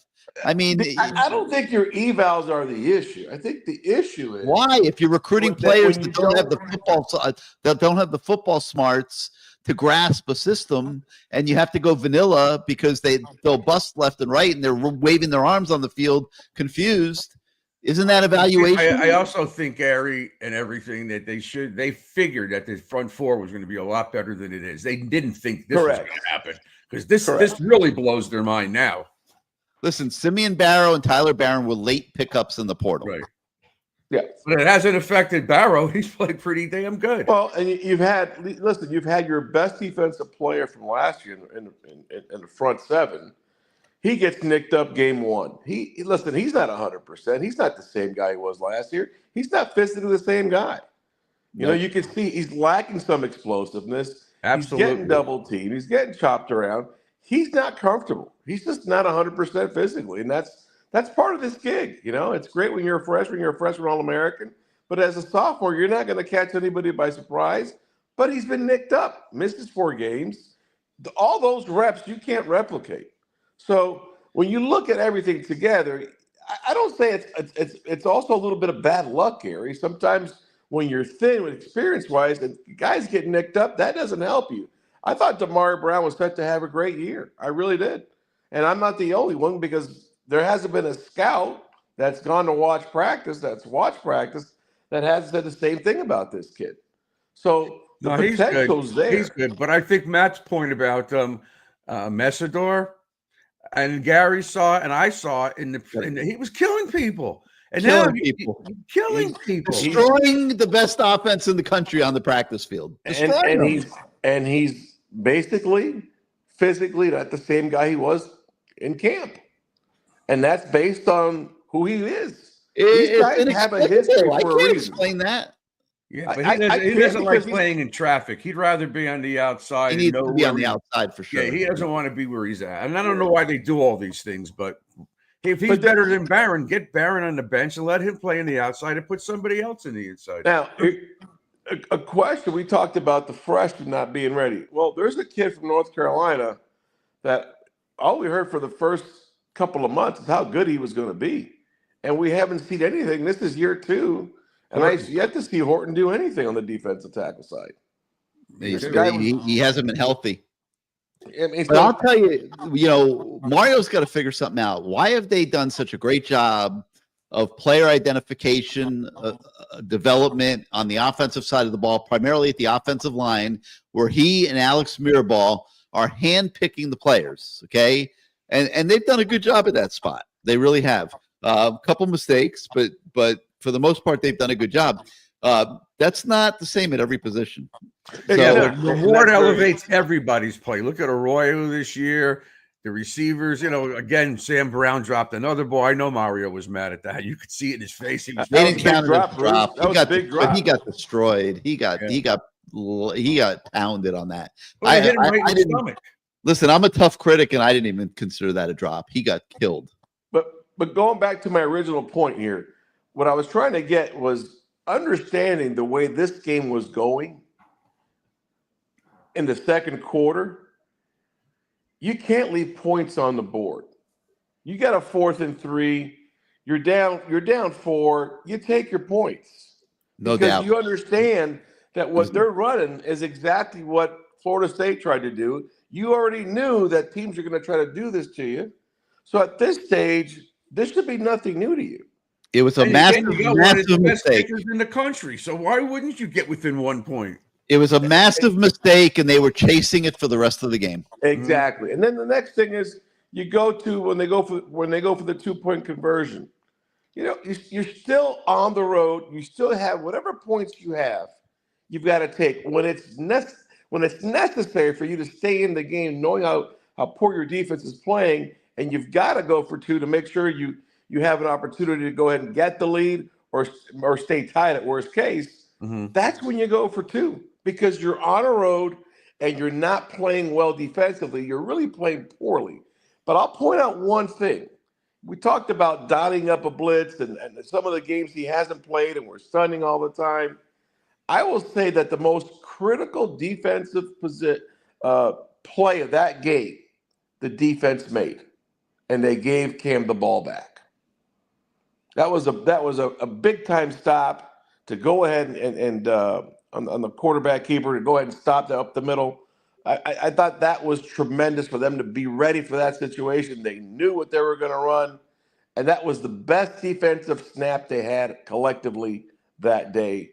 And offensively, we couldn't take advantage of it. Yeah, every now and then they do some good stuff. It's same thing they did against Louisville, Gary. They had 1 or 2 good stops when they needed it. I mean, we're 9-1. Louisville is what ranked 18th in this power ranking that we just saw tonight. I mean, we're not atrocious. We're not elite, but there's enough good here, and you've got one thing that you can't teach that the other 17 teams wish they had. And that's an alpha quarterback who's going to make his mistakes and he's going to gamble, but you can't teach what that kid brings to the table. Yeah. And right now, you've got to find a way. This is Coach Dawson's biggest challenge, is for him to buy in to exactly what Matt pointed out, which is to change up what we're doing to make sure we give our defense less reps to have to worry about, number one. Number two, that we maximize what we're best at against our opponents. And if you look at who we're playing the next 2 games, our offensive line matches up extremely well with these 2 defensive lines. Get that run game going consistently. I mean, we had basically 2 minutes and 8 seconds, right, when we got the ball back. You could have still ran the ball at least on first down. Guess what? you were getting fucking 8, 9, 10 yards of crack on them. Mm-hmm. They wanted no part of David Martinez. You bailed him out because you've got this alpha, and I get that. But they're going. If you really want to win, and you really want to show NFL teams that you're about winning, this is a prime example of you fine-tuning things to make sure that we execute as a team. And sometimes you, as the alpha, you got to put your ego aside a little bit and worry about making sure you take advantage of the opportunities that you have and the advantages that you have. And listen, the next 2 games, they don't match. Neither team's going to match up with us well up front. They just don't.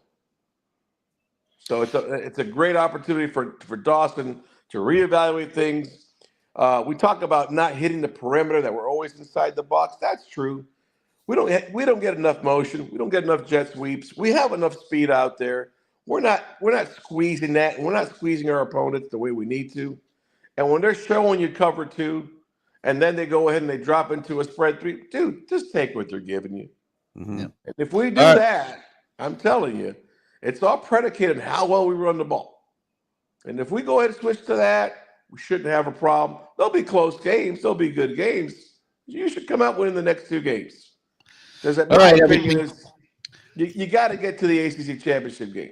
But we know that. We will. Any relevancy. If you want to go forward and you want to get all these recruits, this is his moment is now. Mario has to seize this opportunity. And if he doesn't, Gary, you mentioned this earlier, what's the point of spending $30 million every year? What's the point?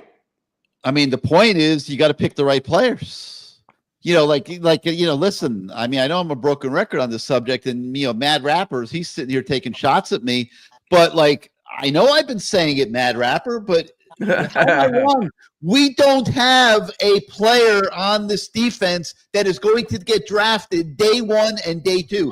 This is after 2 years of Mario, the best recruiter in the country, out there recruiting transfer portal players and high school players. The right guys are not being taken, the Mario Cristobal. Well, Ruben Bain's going to play on Sundays, Gary. He's just not 100%. I still think Ruben Bain's going to play on Sundays. I'm pretty sure about that. Well, he's got to move to defensive tackle, and then he's got to develop. I mean, he's not, he's not prototypical for sure. I mean, he could be like an Aaron Donald, maybe. Right. He's not. He doesn't have that big size. That dominant. Yeah, but he's got to get there and start developing at that position. That's my opinion. All right, everything. Got to let you go, man. Thank you for being part of the show. Hey, Gary, let me ask you this: what do you think of 4th and 8, 4th and 9, and 4th and 18? And they all converted, all 3 of them. How could that be? When did we ever see? Even we were bad the last 20 years. It didn't happen 3 times in one game. Guys were being turned wide open. I know. The coverage busts that this team is committing week to week are insane. I don't know who to blame for it. I don't know what the reason is. I'm guessing it's a combination of things. I don't know if players aren't studying their plays hard enough during the week. What's breaking down at practice? I have no idea. But wouldn't you like to be there to see who's covering? You have 4 great wide receivers. Who's covering them? It's beyond unbelievable. Yeah, it is. Some of the busts that we're seeing on the defensive side of the ball. All right, I got to go to Jake because he's got to be so messed up by now. I mean, he's got his wine. I'm watching him. He's got he drifts in and out of the room. He's got his little caves, in his domicile over there where different things go on. Jake, I won't fess up. I don't want to get you to be gun shy about coming on the show. But man, you're not going to be able to speak in another 10 minutes. So we got to get you on the show. What do you? Look at his eyes, Gary. Look at his eyes. I've been watching him for what was it, 9:39? I've been watching him for an hour. You're waiting until I'm at the bottom of the bottom. I know it looks like I'm paying attention to the show. I spend my whole night on Tuesday nights watching Jake because he's so damn entertaining between everything. Pacing around. Yeah, he paces. You see me? I was making meatballs earlier, so that's you got everything going on, man. You got the kitchen, you got the wine cellar, you got the special room off to the side. You got all kinds of stuff. And that's the wine room. That's yeah. bring the show to his house next week or 2 weeks. Yeah, it would be a lot of fun having this show at your house, Jake. But you're out west, right? You're Yeah. I'm in Salt Lake City. You got Salt Lake to City, yeah. plane for that one. Yeah, that's a bit of a hike. All right, what do you got for us, man? How'd that game look to you from Salt Lake City? Better than from me in Atlanta.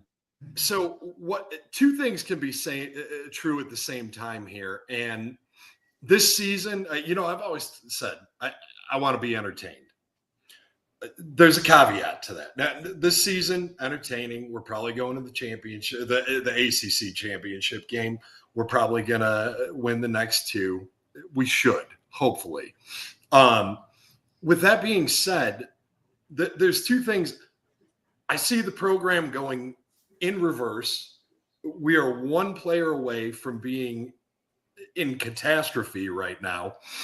And secondly, the misses on the coaching staff. So we keep saying, I keep hearing player personnel, Okay, look. Well, you're hearing that from me. I'm hearing that from you. Yeah. Going into this season, you got probably 5 or 6 guys on this defense who are draftable. How many other ACC teams have that? 5 or 6. That we thought were draftable. 5 or 6, Jake? Their stock is plummeting. Okay. Tyler Barron had 6 sacks in the ACC last year, like 18 tackles for loss. He's horrible this year. Horrible. Ruben Bain, horrible this year. Yeah, but he's only a sophomore. Simeon Barrow's going to get drafted. He's going to get drafted. There's 3. Not high. Not high. Akeem Messidor. Everyone was talking Akeem Messidor is destroying our practices. There's 4. Francisco Maui-Noah. Last season, he's a draftable player. Probably not a first-round pick, but he's probably 4 through 7. He's a day 3 pick. That's 5. He's a day 3 pick. He's a day 3 pick. 6 and 7. Gerald Porter was a day 3 pick. Damari Brown. All these players. Wesley Bassett. What has happened to all of them this season? They've gotten worse. That's coaching. I'm sorry. Bruce, you nailed it. The stunts have got to stop. The twists have got to stop. I didn't nail it. I told you where I got this from. I talk to all my friends and former players constantly, almost every day. And I ask them these questions. I don't want to sound like this is coming from my brain. I mean, I'm watching it and I agree, but they're explaining me why it's not working, because there's so much of guys going left and going right. They're banging into each other. And then you look at Maui-Noah, who doesn't know what the hell to do. If they were going straight up the field, he would have a lane or an alley to go if he was going to blitz or not. You can't do it with this defense. Well, and like a pinball machine. They postmark their blitzes. Matt put up that article earlier today with like the failures in that game. And a couple of the blitzes he pointed out, it was just postmarked. And then what did they do? They picked him up. The guy had time to throw. Boom. No problem. Mish Powell is, as per usual, out of position. Jaden Harris out of position. And I swear to God, is the linebackers now have the helmet where you can talk into it. What's in there? Like the Benny Hill theme song? Like they're just running around like they don't know what's going on. It's a joke. Not that Clinton Portis knows everything about defense, but before I asked him, and he said he's pretty damn sure that Maui-Noah is guessing. He's just guessing. They have to be. How could they? Don't even know what they're doing out there. Jaden Harris, like he's out of position on every play. Mish Powell, he was on a championship team last year, and now all of a sudden he was a starter for a national. He had a damn good front line, and he's being exposed now. That front 4 is not helping our defense at all. But it's the movement. They don't make any plays. They don't make any plays, right? Gary's right. And there's nobody to scheme for. If you're an offensive coordinator, who do you scheme for? There's nobody. Here's the other thing. Like when we were talking about the stunts, teams have figured out get the ball out quick, 2 seconds, like boom, get it out quick because their secondary is usually out of place.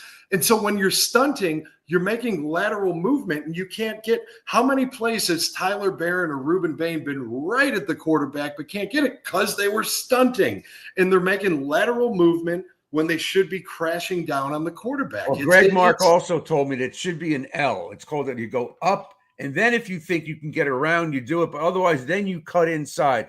But when the ball snapped, these fools are cutting inside, and the edge is exposed. Nobody's containing anything. Nobody's right. There's no contain, and Maui Noah is out of place, so it's a disaster. But so that being aside, all right, so we're 9-1, so this is going great. But if you look at the overall program, 4 coordinators, all of them are disasters. The player development, a disaster. This program is heading in reverse. The defense has gotten markedly Well, don't worse. say that, Jake. That's not true. They're 9-1. That's not No, true. not. Okay, if Emory Williams, if they did not pull that miracle of getting Cam Ward here at the 11th hour, this team is 6-6, maybe 7-5. If Emory Williams is the starter, Hey, we are listen. 6-6. He's not Cam Ward, but he's damn good. Emery's damn good. He's It damn would look different. It would look and he's different, smart too. but I'll still say 8 or 9 wins. It would look different. 7-5 at best. It would look different. We lose at Florida. We lose at Louisville. We lose last week. We don't lose at we Florida. lose at Virginia We Tech. them.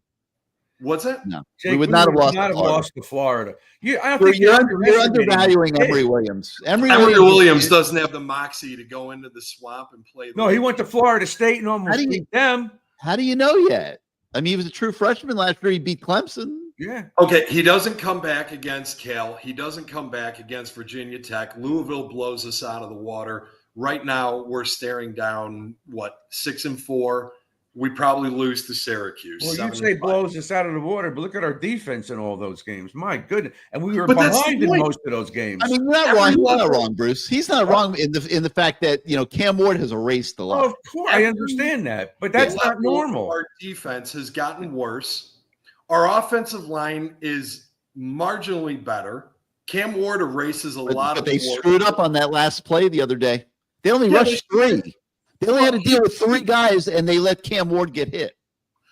Well, yeah, that blitz that just came through, Well, that was a separate play, but I'm talking about the play where he got stripped and the strip sack at the end of the game. There were only 3 guys rushing on that play. So my point is going into year 4, the defense is markedly worse. The offensive line is okay, better. Running backs have improved. Wide receiver next year is going to take a huge drop off. You don't know who they're going to have. Xavier Restrepo and Jacoby George are gone. Possibly Isaiah Horton because he's playing pretty damn good. They'll have. Yeah, I think he'll be back. They'll bring a few guys in from the portal. They obviously still have Nycar. You haven't seen him play, but he's really good. Nycar, Sure Trader. I haven't given up on JoJo Trader, but the point is that we're into year 4. Malachi Tony coming in as a true freshman is going to make immediate impact, I think. We said the same thing about Ray Joseph, and yeah, he's right a about major that. disappointment. But more to the point, the coaching is horrible. We've gone through 4 coordinators. Well, I'm assuming. So here's where you look at like Shannon Dawson. He's kind of gotten a pass this season. I'm with Bruce. He hasn't game planned. He's just lucked out that Cam Ward has bailed him out of his shitty play calling. Rice, he is the number 1 offense in the country, and Rice is his dream job right now. Could you imagine that? Like if Alabama, I don't think so. When push comes to shove, I don't see him going to Rice. No. But that's the point. He's not even that good. He can't get a head coaching job, and he is the number 1 team or offense in the country. That's not so. What that tells me is the rest of college football says, you know what, you're garbage, but you have a generational quarterback. Yeah, your play calling. Jake, what jobs are open? 2 weeks ago when this news came out, what jobs are open for him? He might get some offers. Oh, what do you think he's also got an agent trying to get him a raise? Also, of course, it could be the agent too. It always is. Okay, so do you think he's going to go, let's say, Northwestern or a Big Ten? Hell no. I don't care where he goes. I want someone who really, really knows how to take advantage of all the talent that this guy's got. I don't see it. I'm sorry, but that's my point here. Ward or no Ward. the guy, he has no talent. Nobody's impressed by the fact that he's running the #1 offense in the country. Nobody cares. He's not going to get a head coaching job or even an upgrade in as an offensive. I think your point is it would be almost impossible to F this up, no matter whether you're Dawson or you or Gary or me. Yeah, how do you screw this up? You could call the plays. Gary He's done a pretty good job this year. I thought he screwed up a little bit the other day with the bubble screens. Yeah. After the first one didn't work, I don't know that I would have called the second and third one, but he kind of was derailing his own drives, which were going very, very well. Yeah, but bubble screens, you know they're coming before they hike the ball. They don't even have a chance. But that's my point, is that this guy has the how many offensive coordinators are in the top 5 and don't receive a promotion? I don't know if he's going to get a promotion or not. I don't know what he's making now. We don't know what he's going to get or not get, and we don't have. We don't know. Come on, but there's no quality in our coaching staff, and so the offense has not been the problem this year. No, it hasn't. It hasn't. But the coaching is a huge problem here, from the top to the bottom. A lot of teams that wish they had 9-1 problems. I'll tell you that. Yeah. I mean, look at all the teams that aren't 9-1. I mean, but like, you've got the best kicker in the ACC, and you refuse to kick field goals. He made mistakes the other day. It was a mistake. It was a mistake. You wouldn't have to go for two. 2. Dumb. And then guess what? It's a tie game, or you're up by 1. And so these are just dumb coaching errors. That it was a team loss the other day, Jake. That's no right. argument at all. No question about it. But coaches, offense, defense, everybody. That was an organizational loss. It was a team loss, and they all, like Mario said himself, they all have to eat it and move on from it. So one thing, we're talking personnel and the need to upgrade personnel. Is there any movement? Because like, one of the huge disappointments of this season for me is I thought, okay, 10 wins, and 10 wins is inevitable. We're at least going to win one of the next 2, worst case scenario. I don't see this recruiting class is lackluster. It has no top end talent. And they got some pretty good DBs, which is what they needed badly. They did. They got a couple of these 4-stars that are pretty damn good. And Hilton Stubbs and Hilton Stubbs could be a very, very good player. He could be good. There's no top 50 players in this Gerard class. Pringle, I think, is going to be a very, very good player. Who? Gerard Pringle, the running back. Yeah. He's the tight ends. I think the tight ends are very, very good. You know, the DBs look like they can be decent, but you don't really know until they get here. I like Luke Nickel at the quarterback a lot. So we'll see. You know, there's no going to be a good player. High-end talent in this class. We have an ACC championship. There's program. no can't miss talent. You're right. No, we don't have a Francis Maui-Noah. We don't have. I mean, I don't know. None of the guys from the defensive line. That's excusable. You don't expect defensive line guys to be studs year #1, but we at least had the top end talent. There's 0 5-stars in this class. There is 0 top 50 players. Yeah, in this class. We'll see what happens there. But yeah, no, you're not totally wrong, Jake. But we're only 2 weeks. We'll see. Or 3 weeks. It's early this year. There isn't much time to turn it around. He doesn't have the extra 2 weeks to go make that huge push, and that scares me. That I don't see the help coming there. And then I think we're going to get Hanks. I'm going to go on record and say I think we're getting Hanks. We're not going to get Pickett. He's just stuck at LSU now. Yeah, no matter how many games they lose. And that's fine. And the Wiley kid will be here too, that linebacker. Wiley, yeah. So that's they have some good players. They might not have the blue chip guys that you're looking for, but they don't always work out. What's going on with we always say everybody's a good player, Bruce. Let's be honest, and we don't. And you know the proof's going to be in the pudding in a couple of years. All right, Jake. Let's let you run, okay? Because we got to get a few other guys on here tonight. But thanks for being on the show. We'll see you in 2 weeks, and drink up, my man. Drink up for 2 weeks. Cheers. I already did. All right, Jake. We have a cast of characters, that's for sure. Yeah, I mean, Pinellas Kane, not get called for one holding penalty. That's sour grapes. The refs let him play. Yeah. You could call holding on almost every play in football. All right, let's go to our man Sebastian. You ready, Sebastian? Let's do it, man. You've been patient. Man. You've been patient. Man, But- I've been patient. No, I man. think he's been But impatient. I got the peak audience for you, man. We got the peak audience for you now. What you got for us? I appreciate it. I just want to know. I don't know how much I need to pay for NIL to get in that upper tier the first hour, man. It is something. But What sucks is when they don't play up to their pre-ordained value. Yeah. Hey, there's a couple things I just wanted to kind of point it out. The first thing is, Gary, you've been talking about, evaluation. That's what I think. For us to be hurt at the cornerback position, the person that comes to mind is Robert Stafford.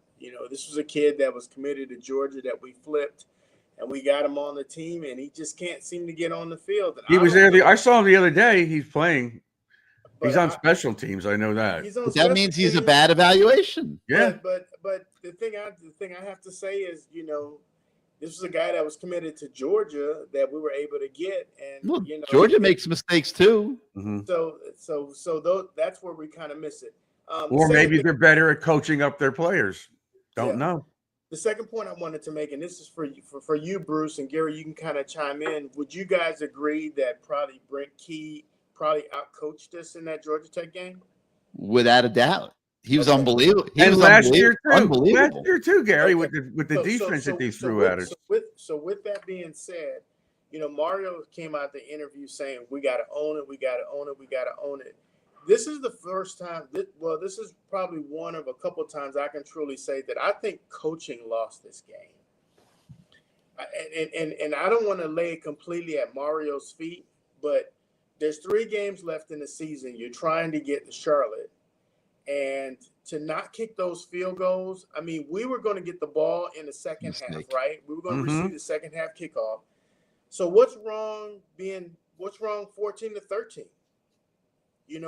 It was a huge mistake. He made a big mistake doing that. No argument. I mean, I'm sure he'd like to have it back. Mario's an aggressive coach. He has always believed in going forward on 4th down almost every single time. And the other day it bit him. But he's a conservative guy by nature. Here's my point, Gary. I don't mind you being aggressive, but when you're on the road and you're in a tight game in the first half, I always look at it as confidence plays. Making a field goal and going at the half down 1 point, knowing you haven't played your best ball in the first half, that's a confidence play. And what you did is you gambled and you took 3 points away from the team, and you made them chase those points the whole entire game. That's all. I think a lot of us said that, Sebastian. A lot of people said that. Those points the whole entire game, and so we said that Brent Key out-coached Mario. That's an instance in the game where I kind of feel like that kind of happened. You not only did it in the first half, but you did the exact same thing in the second half as well. Mm-hmm. And so all I'm saying is, okay, we don't have a perfect team, but as a coach, don't put more on your team than you need to. That's all I'm saying. That's the point I'm really trying to stress. But you understand Mario's mindset. A few weeks ago, I had Randall Hill. I was talking to Randall. We were talking about all that. And Randall said that he would have been aggressive too. What game they went for it or something. And that was Jimmy's mentality, and that's Mario's mentality. That's his mentality. Okay. So if you're going you guys may be 100% right, but that's what's in his head. You know what? I'm just saying. There's sometimes I don't think you need to do that, and I'm just thinking in the first half, I didn't think he needed to do that. When you went for it on 4th and 1 in our own territory, and you pass instead of run, I mean. I believe you should be able to, to be a 10-win ball club, you got to be able to make it on 4th and 1. I don't think most teams that are winning 10 games can't get 4th and 1. But in fairness, they had run it 3 plays in a row, so he's thinking of changing it up. If he completes the pass, nobody's saying a word. That's Monday morning quarterback. In all fairness. So let's divest. So where do we go from here? We got to win the next 2 games by just 1 point.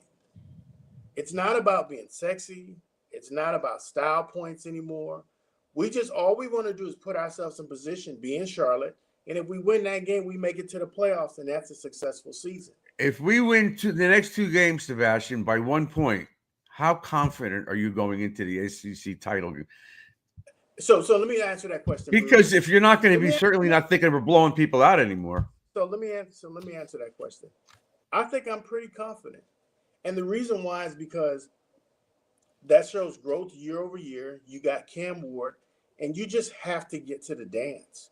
That's all I'm saying. You have to get to the dance. And I just say that he can't afford to do that in the next 2 games. He can't afford to take those points off the board and gamble and think that, the offense is going to bail him out when the defense is struggling the way they are. That's what I'm trying to convey.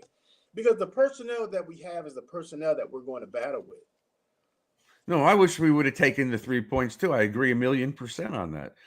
I just sometimes he's got his old time Kane mentality, and as an offensive lineman, he figures he can get 2 yards, a yard, a half yard whenever he feels like it.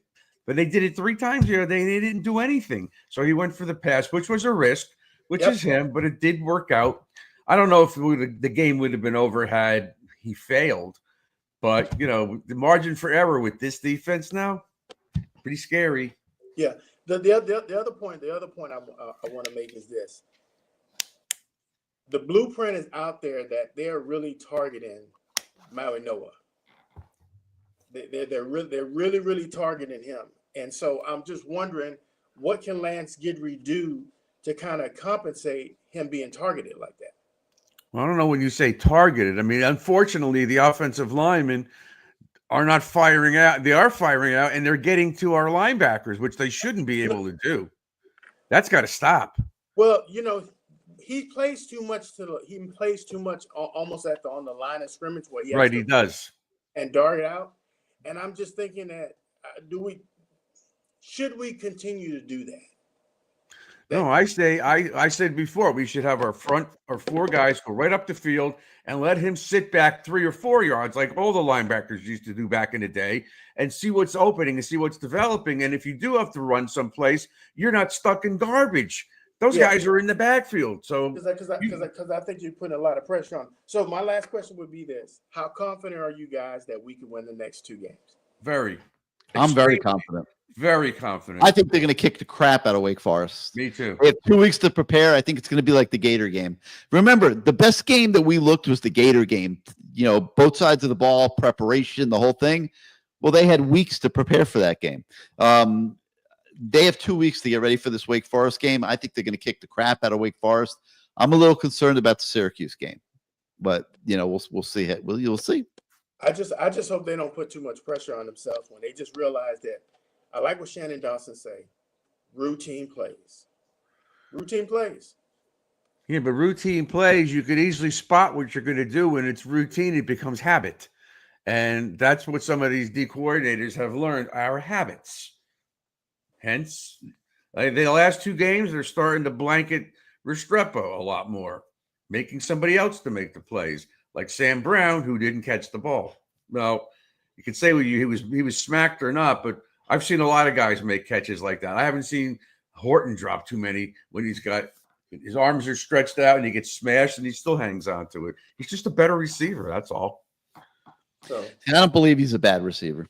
I didn't say he was bad. I said I think the other guy's a better receiver. I'm not concerned about the offense. I think they'll be fine. When I look at the defense, I do believe that we do need to make some tweaks. We have to adjust some of the personnel that's on the field. That's all I'm saying. If we get Austin back, if we get Brown back, that'd be great. But should we look at Hayes? Should we look at Cam Pruitt? Only the coaches know if they're ready. They're on the practice field. They have Blunt too, but I agree with Gary. Where the hell has Justin Scott been? He gets in a little bit here. He's a true freshman. He doesn't belong out there. Yeah, I know, but he has gotten some play. He's looked decent on a couple. He doesn't belong out there. He's a true freshman. They're giving him some playing time, because next year they're going to need him. But is he better right now than Moten, for example? I don't know. I mean, that's where you got to defer to the coaches. You got to defer to the coaches on that stuff. I think we win the next 2 games. I just don't think we cover the points. I think it's going to be very, very close. But I don't think with the points. Guy wants to win by 1, and he's worried about covering the points. Well, Hey, I'll tell you what's going to be a wild game if we play SMU. Will all our former players and a former coach. That will be insane in Yep. Charlotte. Wow. that's Yep, That it'll- team's good. That offense is really good. It'll be fun. Lashley can coach it up on offense. Yep. All right, Sebastian. Thanks, man. Appreciate you. buddy. Thanks for being part of the show. J. Crew says, "What do I think about SMU trolling our players?" I heard about that. J. Crew, we have so many problems that are higher up on the priority list than what Brashard Smith, or I'm trying to remember who else was doing it. Keyshawn Smith is there. Yeah, like who cares? Like let them say whatever they want to say. If win the last 2 games, they'll get their shot at SMU. It'll get proven on the field. All right. Elijah Roberts is there. Harrison Hunt is there. All the guys that were attitude and discipline problems. Right. All right, let's go to K-Mac. K-Mac, what you got for us? Hey, what's going on, guys? How y'all feeling tonight? Doing good, man. How about you? Hey, not too bad. Extremely tired. I went through my camera. Second time I caught you guys, man. I'm just beat up. I look like an old hag with curlers in my head. Can't be on TV like that. But we would still love to look at you. We're all beat up here ourselves. Hey, I'll get y'all in a couple of weeks. I'll make sure everything is shiny and niced up. But a couple of days I want to hit on. I wish I could have called Matt. Matt actually said something that I was thinking myself, and I never thought I was going to be to this point this year. But I'm thinking, man, we may have to start making some adjustments in terms of our run pass ratio. I'm thinking we may need to start going 55-45 in favor of the run to help and protect our defense. If we don't have the talent to keep up or stop guys from scoring, I think the next best thing we can do is give them enough time to make sure that they're fully rested, that that they're over there able to look at some more tape, or quick scores, as great as they are. I hate to even make it seem like I'm talking about don't score quick, but the faster we get off the field from scoring, the faster the defense is going to come on the field and have to deal with whatever they have to deal with. And I'm just thinking that a more controlled game in terms of the running game and mixing in the pass. And I mean, if you score off a pass play, you score off a pass play, but I'm thinking that we may need to control, as great as our offense is, let's control the game with our offense. And see what we can Cam's do. not going to stand there at the line of scrimmage and see a total mismatch on a pass play and check it from a run to a pass. If they got 7 or 8 in the box and he sees somebody that's going to get one-on-one, which he did the other day, he hit Arroyo, he hit I guess it was Jacoby on a long play when they were stacked to the right side. So if he sees things, he's going to change it to a pass. He's opting to the pass play every time. Yeah. He's trying to win the Heisman Trophy. You can't blame the kid. And that's another point I'm gonna get to, but staying where we are, and Bruce, I agree. If within the offense, I mean, if something opens up, it's obvious, man, you take it. And that's what I'm saying. I don't want to make it seem like I'm not saying don't score. I'm just saying, but in a methodical way where we're controlling it. And if it's obvious, then you take it. I mean, you score. But But let's not. There's plenty of times. Let's put it like this. There are plenty of times that we're throwing the ball. We shouldn't be throwing the ball. There's plenty of downs that you got your first and you don't have to. There's times we're getting the ball. We're throwing 3 straight times. No mixing of the run. And if we are throwing it, why aren't we getting our tight ends going? But Royal looks phenomenal right now. We've been waiting for this kid to get healthy for years. He's finally healthy. He is him and Lofton. I would hate to see. I agree with that too. I think Lofton. I thought he'd get more this year. Yes, let's go 12 personnels with Lofton on one side and with Arroyo on the other. I mean, there's so many ways where, and if you get certain mismatches, great, throw the ball. But I'm thinking I would like to see a 55-45. And again, if something opens up where you take the pass, you take what you take what they give you in a sense, but in our own control way. So I don't want to be on too much. I hope the point I was trying to make. You know what? They're going to wind up getting what you want. You're going to get your wish, because if they keep playing these 2 deep safeties and stuff, they're not going to be able to go over the top. They're going to have to take those drives. Yeah, like perfect example, a game like Syracuse. I'm be honest with you. We almost have to turn into what Georgia Tech tried to do to us against Syracuse. You don't want to give Syracuse too much hope or too much confidence. If they can come out there and score a couple touchdowns early in the game and they build up their confidence, now we're fighting that wheel. Our defense's head is down, theirs is up. Their defense doesn't expect to stop us, but hell, they might get lucky a couple of times.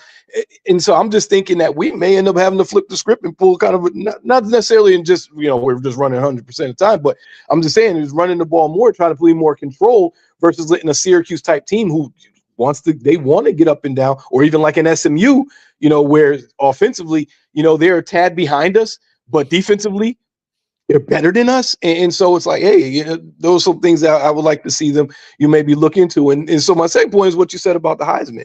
I know win the Heisman now, and I don't blame the dude. Have a chance to win the Heisman. Gary, I want it. I want it as well. I would love to see, because I see how the media slated Cam all year in terms of they talk about how great he is, but then all of a sudden now this push, they have a Travis Hunter and a Genty every year, but you have a 4-loss or a 3-loss Jaden Daniels is running away with it the whole year. Nobody said Cam has the exact same numbers as like the last 4 quarterbacks, but all of a sudden now everybody else they want to push. So don't get me wrong, I want Cam with the Heisman. Yeah, but they don't.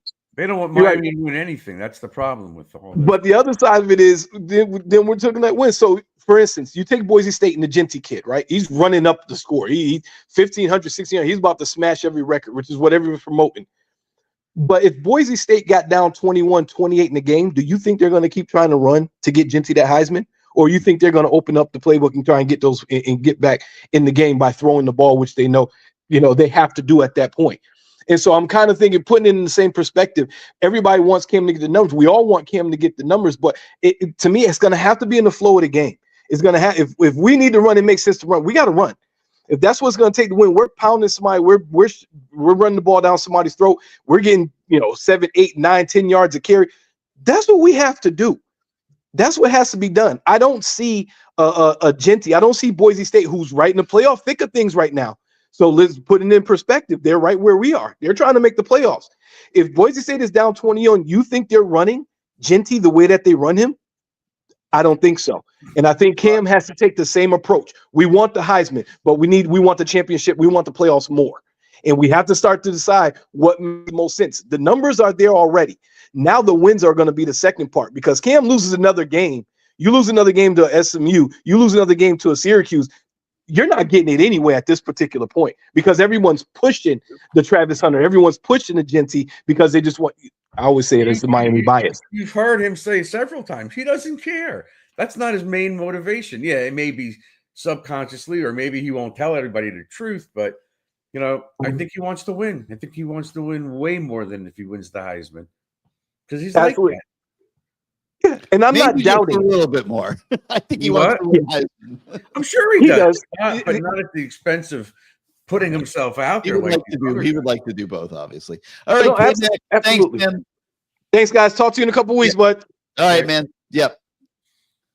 So Carlos Walker, he says that Georgia Tech wouldn't want Miami starters on their defense. What he's saying is Georgia Tech would want all the Miami starters. Carlos, I get what you're saying, but that's not the standard that you really evaluate all this stuff by. My standard is what will it take to win championships again here at Miami, and not having a player on the defensive side of the football that will get invited to the Senior Bowl. How about if I put it in those terms? Mm-hmm. We don't have one. Okay, that will get drafted on day 1 or day 2 of the NFL draft, rounds 1, 2, 3. We don't have one. Okay, that has to change. That's all I'm saying.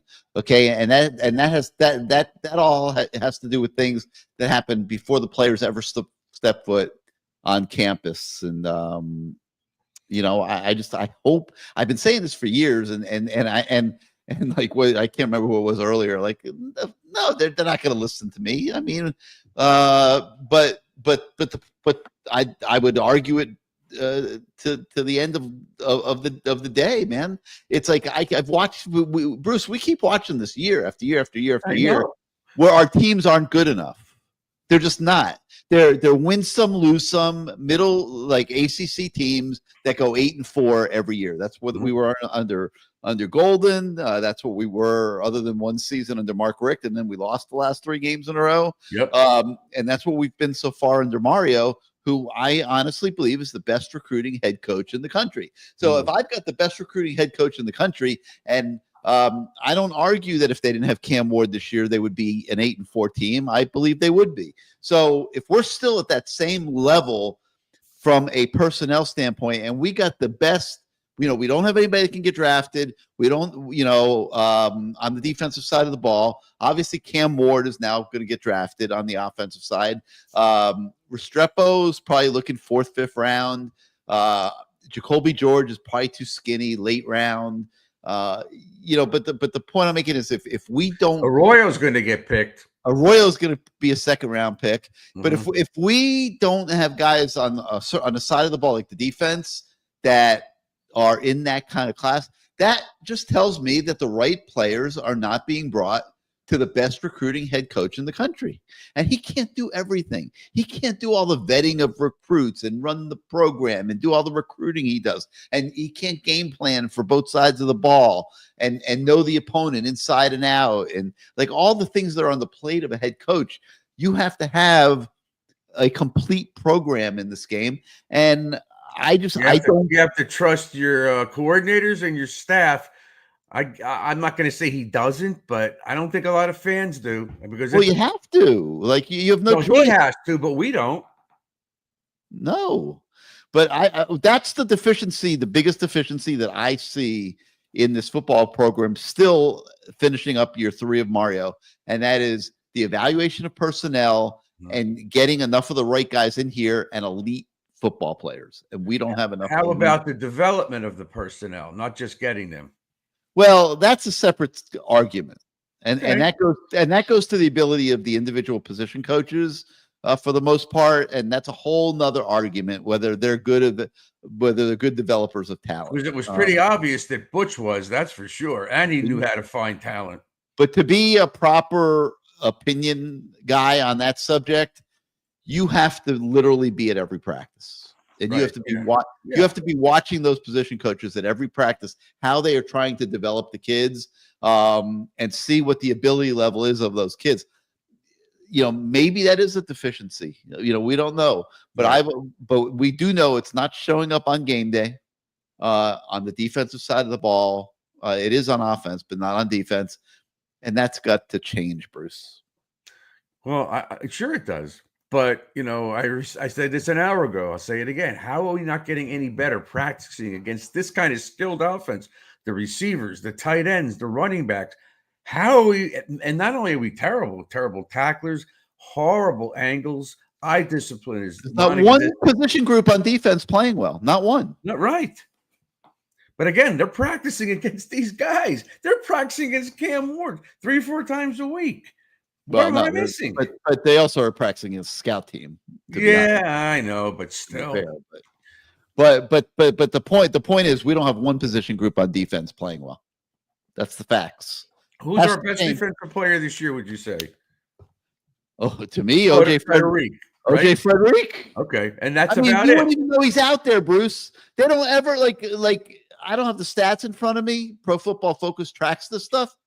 You wouldn't even know he's out there. That's how solid he is. Yeah, I understand. He's near some of the balls, but I don't ever see him nowhere near the ball. But my point is, they don't throw at him. Right?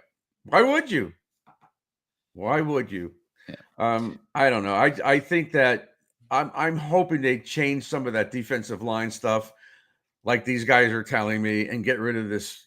Whatever they're doing, the stunts, just go up the field and get in the backfield. And instead of us worrying about what they're going to do, they need to start worrying about what we're going to do to them, which go right up the field, collapse that pocket, and just get in somebody's face. And that should allow the linebackers freedom to make plays. That's the way that the Bermuda Triangle did it.